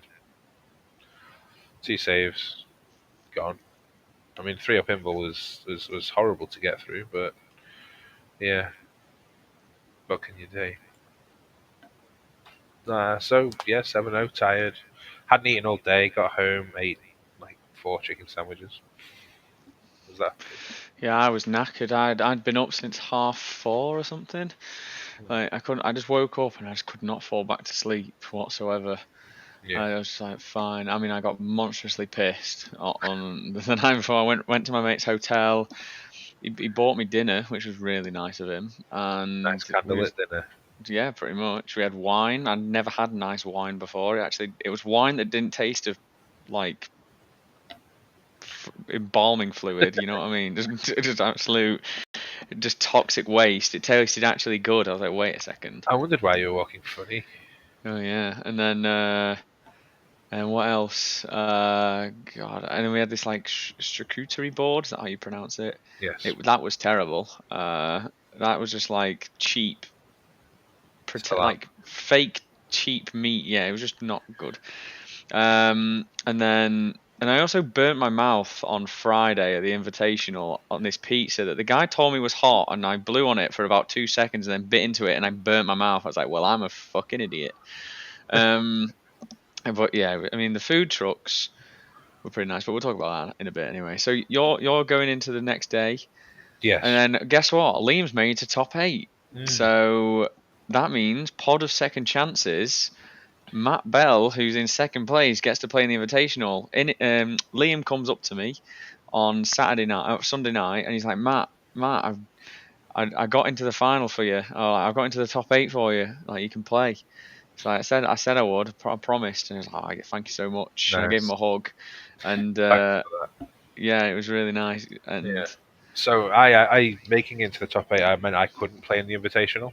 mm, Which when I saw what the prize was, I was like, oh, I would have just dropped from the top eight and just played the final of the Invitational yeah, to but have a then crack. Zach said that you're not allowed. Well, he said he'd have dropped me from the Invitational Yeah, too. I don't think he can take that kind of joke, but yeah. no, So we were sat in the in the dig, so the Airbnb, because I think you came back with us right that yes, I night did. to Yeah, join, and we were just looking through all the potential lists, and then I got paired into Liam, and that throughout the entire event, uh, myself and Liam had been coming up to each other, going, "Win, yeah, win, right. See you in round 8 in the quarterfinals again." The entire event, and then we met again. So yeah, how did that go? not very well. He Oh did no. mean things to me. Yeah, yeah, it wasn't my best game ever, unfortunately. He played it really well. Like I knew what his list did, I knew what he was going to do, but I just played a bit too defensively. I could have been a lot more aggressive, like made a push for the middle, and I think I probably would have survived. He kept his warp talents in deep strike until my turn 3, and I was going second, which just meant that the threat of them being anywhere he wanted was just there, and I couldn't really go out and do anything about it because they just come down and just delete any of my little bits that I want to hold objectives after we go through. But because they would just then go back into the skies, I could never hit them back. So it was very hard for me to hold primary, and he just denied my primary basically. Like, no, he went first, and I was convinced that his chosen might go down the flanks to where I normally have like a flayed one unit, Scorpet Lord Praetorians on my flank or protecting my flank, and unfortunately the chosen probably good enough to pick up at least 2 out of those 3 units at the same time, maybe even all 3. And I didn't want him to do that, so I just pushed the Scorpet Lord out onto the point and left the other 2 behind, ready to like either counter charge or heroic, depending on how he positioned himself and stuff. Or maybe just to be like, don't come down here because one little unit won't be able to kill this. However, he brought his obliterators down and just indirected out my Scorpet Lord, which was basically I didn't really see that coming. Um, the last time he played, the obliterators used their indirect right at the end to win the game, but this kind of they used it at the start to win the game. And yeah, I was on the back foot then. I was a bit too defensive against the Chosen. I could have been a lot more aggressive in my positioning just to absorb their charge, because looking at them realistically, they don't actually do as much damage as I thought they would do. They killed a couple of screens, and yeah, I was just a bit too passive in the mid game and scored quite well towards the end after I'd killed a lot of his army. But my Silent King's Minears just continually rolled twos into twos, which was a little frustrating. If I had a bit more Oh, luck killing a Rhino, for God, example. it would have been Phalanx gaming. Yeah, well, yeah. If I had the vault, I'd have felt much better. Honestly, because I could indirect out some of these pieces. But Um, didn't you turn up with the vault? I did turn up with the vault. I put it on the table, and he went, "Have you got a vault in your list?" I was like, "Yeah, yeah, I've got a vault in my list. Did you not read it when you read through my list?" He's like, "No." And there was a genuine bit of panic in his eyes for a moment until I then picked it up and brought it to your table because yours was broken, so you just borrowed mine for the finals, Yeah, yeah. which was nice. So at least mine got to get on stream a little bit again. But yeah. So yeah, as Andy said, I made because of Liam making the top eight, I got to play in the invitational semi-finals and finals. I played against Reese Darville, who is a good friend of the channel and a friend of ours, Absolutely. and I played him last ITT as well with Necron Warriors, and I spanked him then after for revenge. And they put me on stream on the free stream thing. And if you want to watch me play on stream and have a really good game with Reese, lots of banter, lots of I say a lot of random shit when I play. So you can watch that on the UKTC live thing. I'll link it in the description. All of our games and that we played on stream, and yeah, it was just a really, really fun game. But apart, like pretty much everything went right for me. I'm just gonna say it from off the rip. I'm not gonna spoil it too much because I'll let people just watch it. But like everything just went right for me and just went horribly wrong for Reese. And his list just could not withstand the firepower. I even messaged Reese. I completely forgot to shoot a DDA one turn, and it just didn't matter. Yeah. Like it just didn't matter. He failed a 6-inch charge with a reroll, and I told him after he did it that he would have lost out on 7 points if he fucking did that. Like it would have been a 7 point swing if he hit the charge, and nothing would have changed. Like on my end, I was like, I would have gotten the primary because the flayed one would have rezzed onto the middle, and you wouldn't have gotten small area denial. So yeah, it was a very good game. But I ended up obviously winning because I made it to the finals. And I played against Lewis Smith from Team Ignite. He was playing Montcar Tau. Yeah. He'd beaten the person who got promoted from my pod because obviously I Yeah, didn't play. Summerfield, he said. I can't remember who it was that qualified actually. Yeah, From the Brian pod, but Summerfield is that what you said it was? Anyway, might be yeah, correct. he beat him. So then it was me and him facing off, and I was telling him about all my lists, and he'd obviously never played against the Vault before. And I was telling him all my profiles, and he was like, "You have the weirdest profiles, like 713 for the tryout stalkers." I was like, It's a weird "Yeah." I profile. was like, "It's a weird profile." I was like, "Yeah, I get plus one to wound, all this stuff." And then obviously again, watch the game. It's a good game. I think he misplays it a little bit, but I got really lucky turn one. And when I say, and you know when somebody says like they got super lucky, yeah, I got really lucky. The maths on it of what I did. So he put a Riptide on the very bottom board edge. So you've got like my deployment zone, it's search and destroy. It's obviously a big square along my board edge. It's along along where I'm stood. On the all the way on the other side, there's a Riptide right at the end. And so I moved two DDAs backwards, put the Silent King between them both so I can get rerolls to shoot this Riptide, right? And the first one I get, 7 shots, okay? I've got reroll one to hit and wound up. 7 hits, 7 wounds, no rerolls. Doesn't kill it. Next one, 7 shots, 7 hits, 7 wounds, no rerolls, kills it. Yeah. And I think the chances of that we were looking at it is like 0.0000. Nah, it wasn't that. It wasn't that unlikely. It is Because he, unlikely. 'cause he was complaining that you scammed him, right? You're Which he kind rolling. of did, but he also made above average saves to keep it. Yeah, but is what it died, and but Yeah, rolling 14, sorry, 16 14, 3 ups. No, because it's the number of shots as well. Rolling a double six, which is a 1 in 36. 36. Is it 1 in 36? And then rolling 3 ups followed by 2 ups without failing and without re-rolling any is incredibly low. It is low. And either way, I killed that Riptide real good.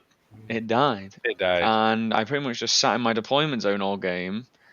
He got a bit unlucky because he mismeasured something and rolled a 1 on his advance, so we couldn't reach an objective. And he re-rolled it and rolled a 1 again, so he couldn't deny me primary. I rapid ingress denied him primary. But then I was always going to get endgame scoring. I just waited until his lethals were gone and then just pushed the vault into the middle with -1 damage, survived his entire army shooting at me, and then he just conceded pretty much. Um, but it is a good game. It is a really, really good game. It's like you have to play it slow. It's like playing it slow. I did make some mistakes, obviously. I got a bit lucky in some places, but it's just how it goes, right? But I think I played it correctly. I think I like didn't. I was gonna. You can see on one of the turns, my turn two or something, or my turn two.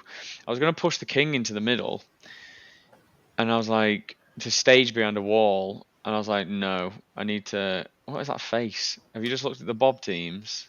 Yeah, I can tell. Uh, and I like you fucking pulling that face. You're a fucking dick.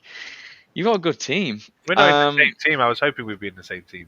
yeah, well, I've got Mark Cromwell, the superior Necron player. Sorry, kid. Um, You're so I fine. pushed the Silent King out into the middle, and then I was like thinking about it. I was like, no, actually, I can just wait another turn. So I went backwards, and then yeah, basically, look what I got. You probably won't be able to see it that well because of the blur. Look at that.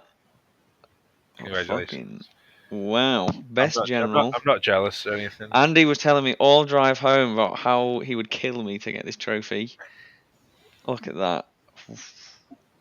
Yeah. Well, the funny thing was, right. So if I hadn't made it to the top eight, I would have played Lewis in the semi-finals.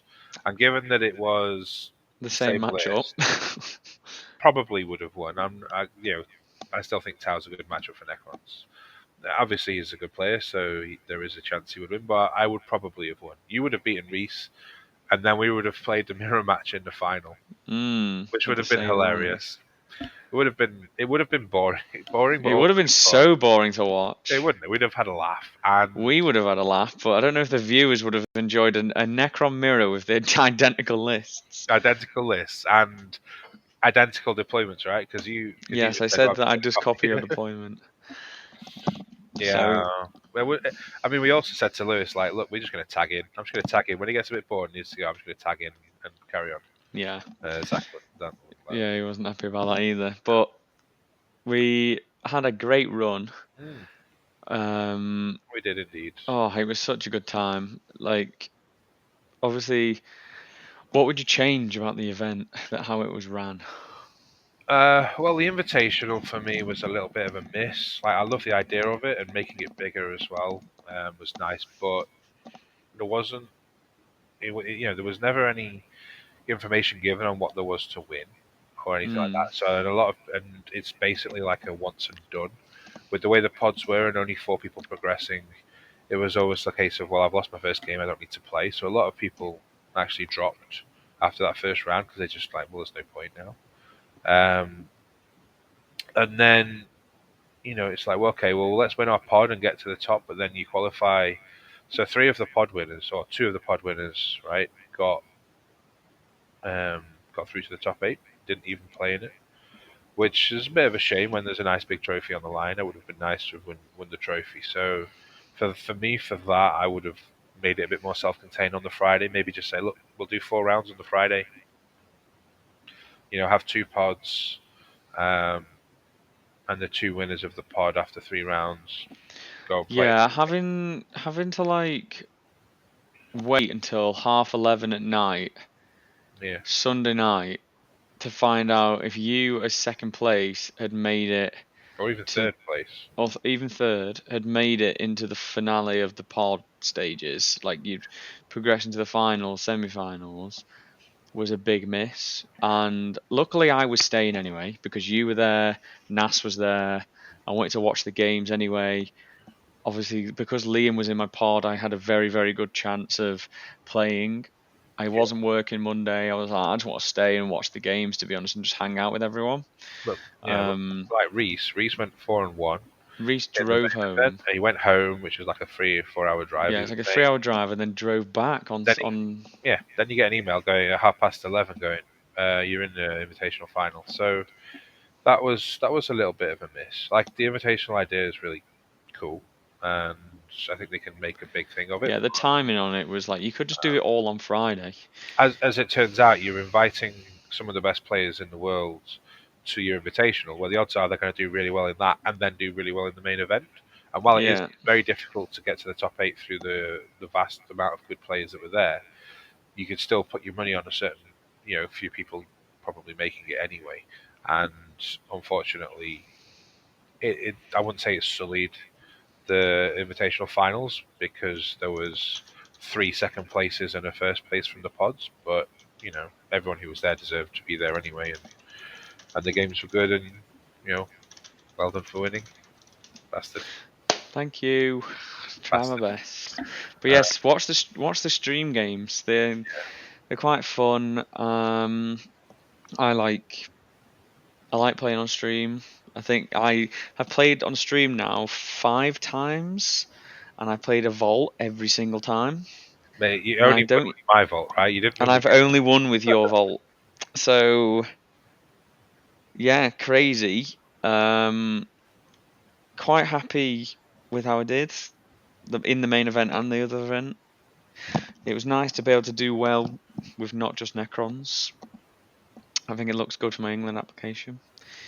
We've just had our teams picked out for the Battle of Britain teams, and Andy's not on my team or Andy Mitten's team, or Andy Mitten's team. or So Naz's he's team. or Nas. So you've been split. Andy Mitten's with Nas. Yeah, I think. Do you think they'll let us do a few like swaps and changes? Nope. Okay, let's. No, it's based off skill and like experience. So it's split. So there's like some people that are quite experienced, some people that aren't. Apart from my team's pretty stacked. I'm not gonna lie.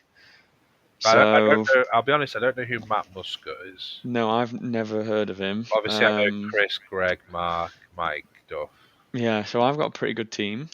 I think your team's pretty good.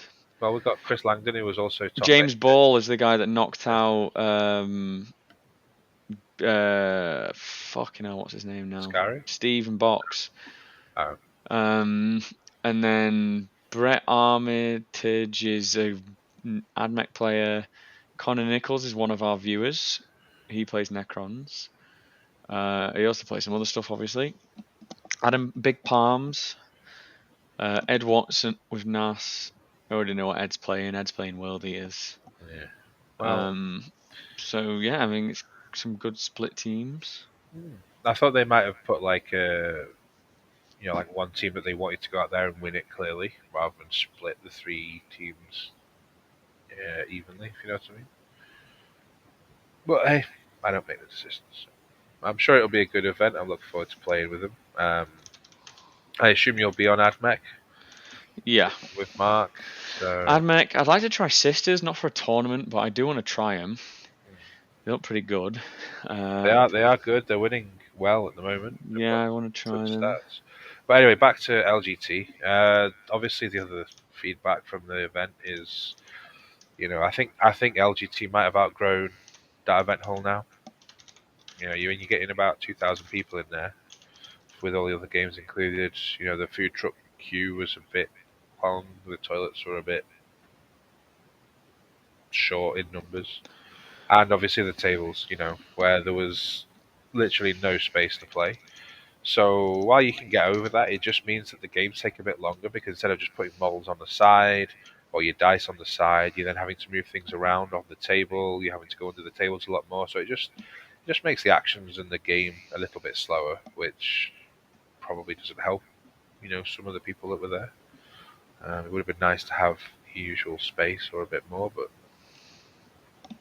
you know, Yeah, the space was a big issue, like it's, massive issue. it's the price we pay, right, Um, for going for the biggest event. yeah, I mean, I'm not being funny. He paid he's earned upwards of 70K from that event, and he can't just get like a bigger fucking hall, or like stop running these other like game systems or put them somewhere else, just to like make it so we can actually get a full table with a bit of room and like next to each other, and telling us like not to bring trolleys and stuff because it's going to be tight. Like, how about you just accommodate the people that are paying you the money? And it isn't right that other people just go, well, just don't go. Well, I shouldn't have to be forced to not go to the biggest event, the biggest Warhammer event that's ever been like made, because it's uncomfortable. Like, because they can't, because I don't want. Like, why don't you do it yourself? Well, that's not how it fucking works. Unfortunately, like Yeah, that isn't how a business works. That you don't just like like just do whatever is the easiest and cheapest option, and then people just have to put up with it. Like, they just won't. finding a new event hall won't be easy to accommodate that No, many it won't. people.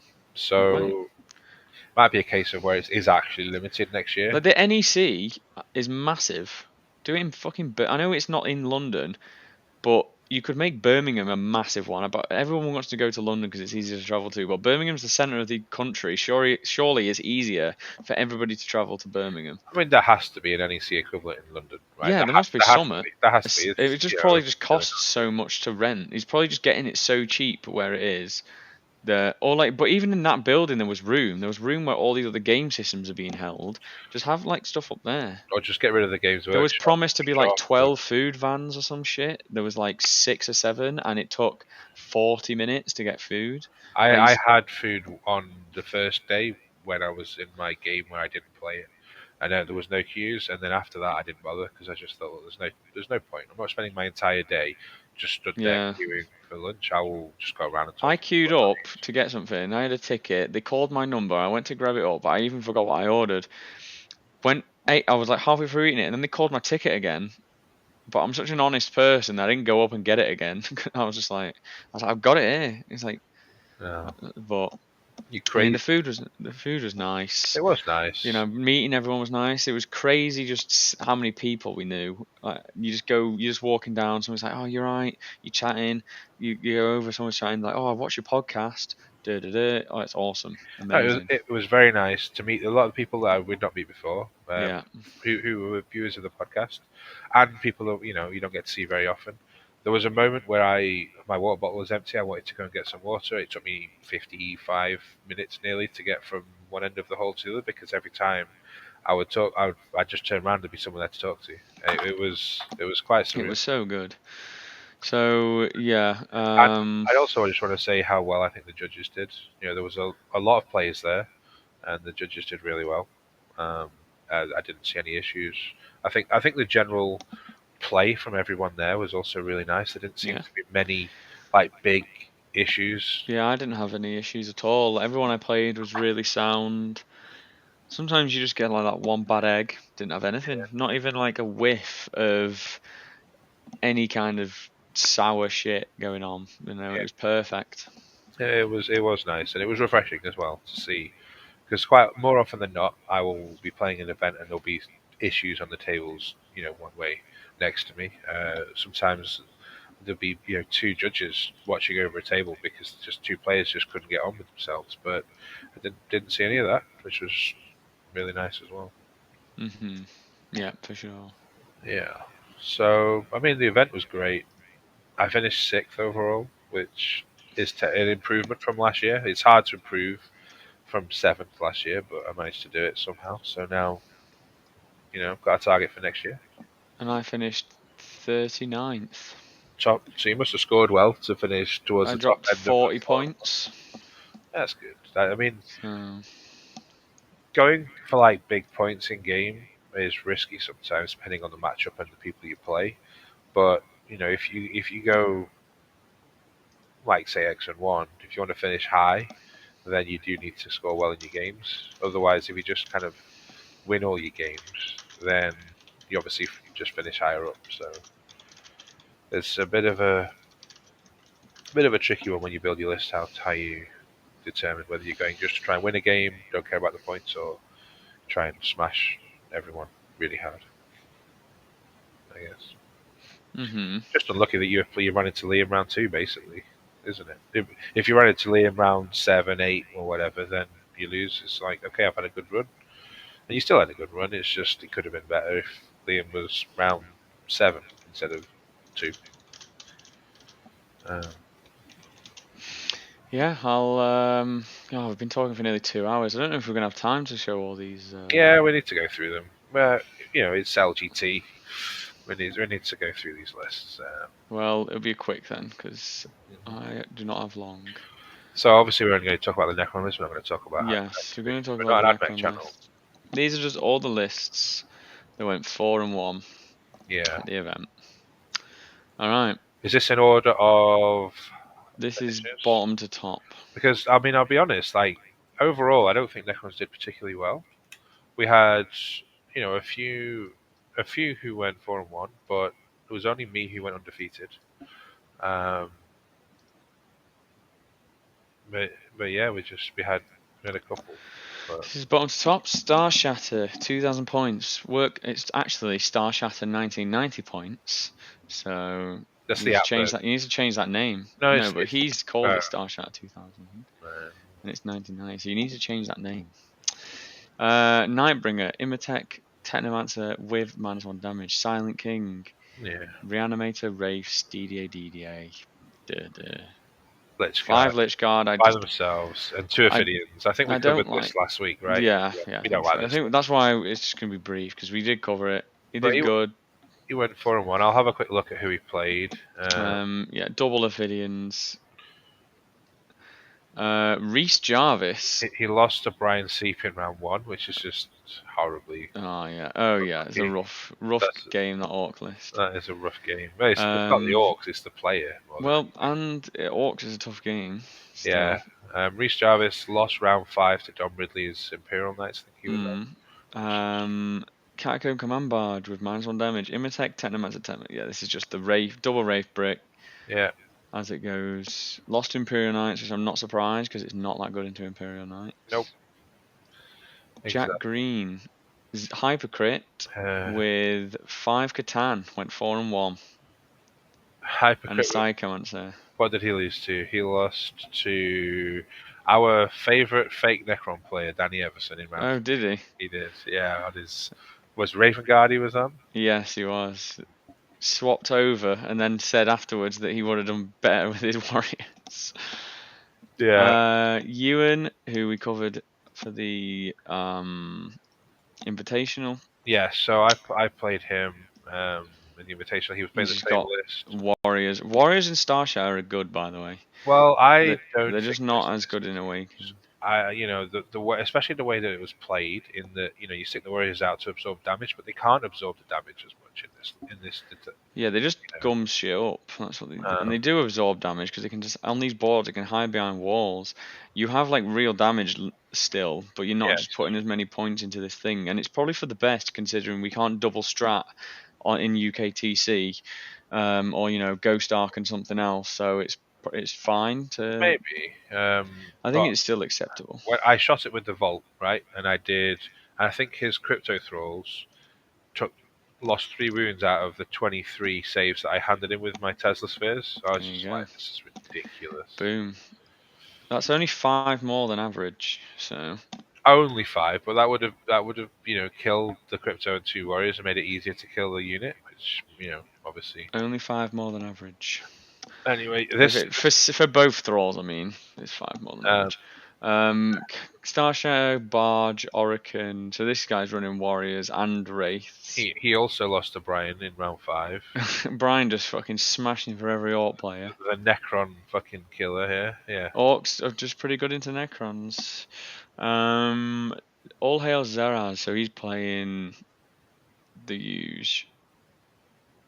Yeah, triple scorp at Lord. One lot of warrior. Yeah, this is basically what I was running for a while, but he's got a command barge instead of the psychomancers. That's basically it. yeah. And he's probably dropped something, added something in. Looks familiar. Scarabs, I think we're missing there. Gabriel Evans, Yeah, 4-1. um, He lost. Awakened. He's running one Catan, two Scorp Lords, He lost to Agma. Chronomancers, lost to Admech Classic. Qatari Hunter cohort.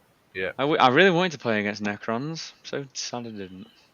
Yeah, I'm glad we didn't Arno, play. Yeah. Arno, fucking good lad, running Phalanx as well Hmm. with the King, He, double Overlord, Psychomancer. Having one Psychomancer in a list is just good.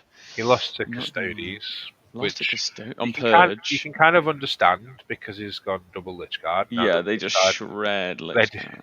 they shred Lich Guard and Lich Guard don't do much back. Do you know what he should have got? And instead of going a Reanimator, he should have gone for a Spider. no, not a Reanimator. Sorry, instead of a Spider, he should have gone for a Convergence of Dominion. For That's the what he Feel should No have done. Pain. Yes, from Yeah, I mean, 6 of Fear we've No got a Pain. Doom Scythe, which I tried to talk you into taking Yeah, in our and I'm list. glad I didn't.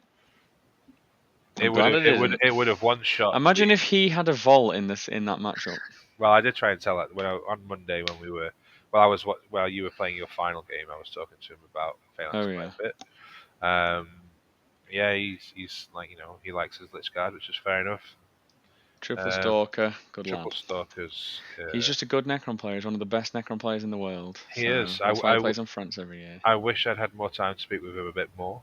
Yeah, I remember the last time Today. I spoke to him for lengthily about Necrons was very drunk at Pyra. And then we've got Mark Cromalome Yeah. He running his lost. Canoptic Core He lost to stat checklist. Brett Smith's Yes. Thousand This Suns. just does not do any damage into a Thousand Suns because Brett can do the very smart thing and stay outside of range of the wraiths and just unleash Well, hell. I mean, to be honest with you, like Doomstalkers are pretty good at picking up Yes, but they're wraiths. slow. They're predictable, Yeah, but and you just he look can down just the kill them. sidelines and Yeah, but he can just pick them up, pick his load things up. up, and just kill them. Like, yeah, but then like It's Wraiths with the 5 up field of pain are actually quite resilient into a lot of the things that they do. not that many guns, Um, unfortunately. and they're not bad at picking them up here And the fast. six But bricks just doing nothing. yeah, Into that's the if awful. like He's never Brett killing Magnus. Brett can just be like -1 damage, He's and then never he killing just Magnus. yeah, and he's never touching the other stuff because he can screen him so easily, Yeah, so easily. he's And never then killing 5 Lich Guard by Magnus. themselves, chilling. Yeah, which I don't mind because for 85 points you get that 4 up invul. But they do kind of just die. Well, Thousand Sons of God. Oh, hang on, there was one more person. there was you, but we've already covered yours. So Yeah, that was somehow everyone. I didn't win best Necrons, even though I was best Necron. Yeah, because you no top 8 gets it. You got what did you get? Oh, nothing. That's right. Unconquerable. I got an You got unconquerable. I got a medal, another medal. You know, oh, you got a what medal. you put around your neck. Yeah, Yeah, I've got or I think that's my fourth or fifth. I've got my very own monolith. Monolith. Look at that. Sorry, would you like me to get my trophies from Yeah, you? but they don't look like this, mate. Look at that. This is a Menhir. I'm going to use this as a Menhir. I'm going to have this sat down next to the Silent Well, I King. actually had to borrow your Minier, didn't I, in You round did. 6 and 7 because mine decided to eat itself off the table. You broke your I model. broke it. Your So models are literally just all glue and sand at this point. at this point, some of them are. I'm actually this close to just buying another Silent King and painting him up because it's been battered so much. I want to repaint my Necrons. I was having that feeling recently. But But you don't even play them because you're a dirty AdMech player. I do play them. I play the Vault. If I get to play the Vault, then I will play Necrons. It's such a cool model. I It is mean, a cool model, and I need to just stop breaking them. yeah. My other broken one is there. Can you see it? If I part my fingers together at the top, it'll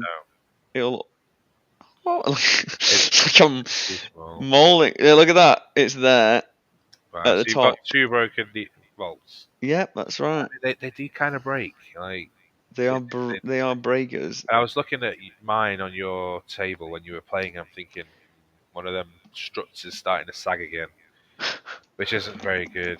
I just need to fix it, but I need to decide what scheme I'm going to repaint my Necrons as. Sandstone, right? Because now listen. No, I'm Oh, not also, painting that. I saw someone else with some sandstone Necrons at the event, but I never got to go I over and bet say you stole hello. one of his models and was just like, oh, finally, something to add to my collection. No, but yeah, if you paint your 2 volts sandstone, then when I play my Apocalypse games, I can have 5 Tesseract You volts. could just use the vaults without them being sandstone. Yeah, but they wouldn't look the same, right? 5 Tesseract bolts. Imagine turning up with 5 Tesseract bolts and 13 Catans. 5 volts. 5? That's insane. 5 and 13 Catans. I need to un You need to stop playing with your things, mate. playing with my trophy. I'm just. Uh, it's fine. When you win the ITC for Necrons, then everything's Yeah. okay. Well, last Go year, to WCW and just do well there. last year we got that. And see, it changes colour. This is from Games Workshop, I'm gonna make one of those myself. and it does change colour, but it's glass, so it's not really showing you. That was what we got from Games Workshop. Awesome. So they ordered that straight from Etsy. By the look of it. By the looks of it, I mean, it doesn't have my name on it, but it does have best in faction Necrons written on it, Nice. which was okay. Yeah. So I'm glad I didn't take Necrons to LGT. I'm not gonna lie. But when do the UKTC ranks come out? Friday, I believe, they're doing an awards show on Friday. Ooh. I've done, I mean, all I know is I finished higher than Danny Everson. So, because I'm higher than him now, and I'll be higher than him afterwards. I So, well, I mean, this is just UKTC. So the ITC yeah, one on UK, finishes, I checked and, UKTC. yeah, I, end of I don't know what rank I am November. UKTC, like 14. Well, overall, Yeah, we'll have a quick look while we, can we have a look? of course, we can. Let's get on here. Is it easy to access? Yeah, I'm on it now. Okay, hell, I bet you got it saved as a tab. No, Yeah. nope. Obviously, this is not updated from LGT. They're not doing that until Friday because I don't think they want to let people know where they finished. But you're currently 14th. It's not Um, bad. Is I'm Danny above me? yes, Oh, I thought, oh yeah, it is ITC that I looked at. Never he mind, he's going to beat is. me. He is by what's that, 11 points, give or take. Well, Did he? I did finish about 100 places higher than him, so hopefully that's enough. Yeah, no. So you should overtake him. However, there are going to be quite a few people who will overtake you as well. Yeah, Like that's for true. example, David Gaylord, who top eighted. I think he came 7th or 8th this year.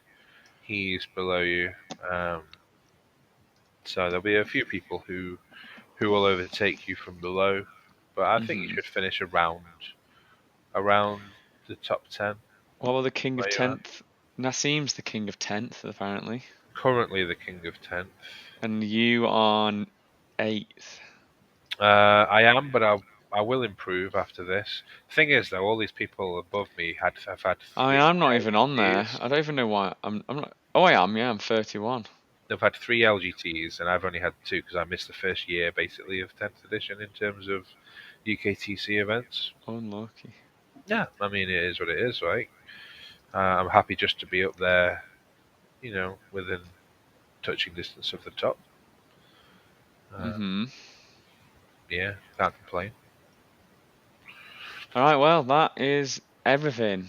2 hours long. What a fucking I think show. this is our longest episode It is, because so we've far, had 10 games to talk about. each. So, thank you everyone for watching if you're still here. Yeah. If you're not, then Well, you yeah, don't care because there's yeah. nothing to say to you because you're not here. Yeah, well, nothing to say to you. But we hope you enjoyed us rambling about our time at LGT. Um, I will do my own vault video, okay? Because I've asked Andy to do videos and he just fucking won't do them. It's not that. I'm just a He busy just boy. doesn't I'm want to just a do busy them, boy. and that's We'll, it. we'll do it. He wants the channel to die, is what he's saying. He doesn't want the channel to keep going because he doesn't want to make videos. We'll do a video together on the vault. No, you are doing one yourself. That's it. Final offer. Thank you everyone for watching on that little note. And We'll catch thank you you later. as well for coming up to us and saying hello at Yes, London. we appreciate that a We lot. do enjoy that. Join the Discord. Watch the video. Watch me stream. Watch me on the stream. Let Watch all let, maybe Andy. let all of your Necron friends know that we have this podcast. Let's Yeah. try Let's and get get it a it bit bigger. bigger. And the first step to that is releasing a Star Chat video.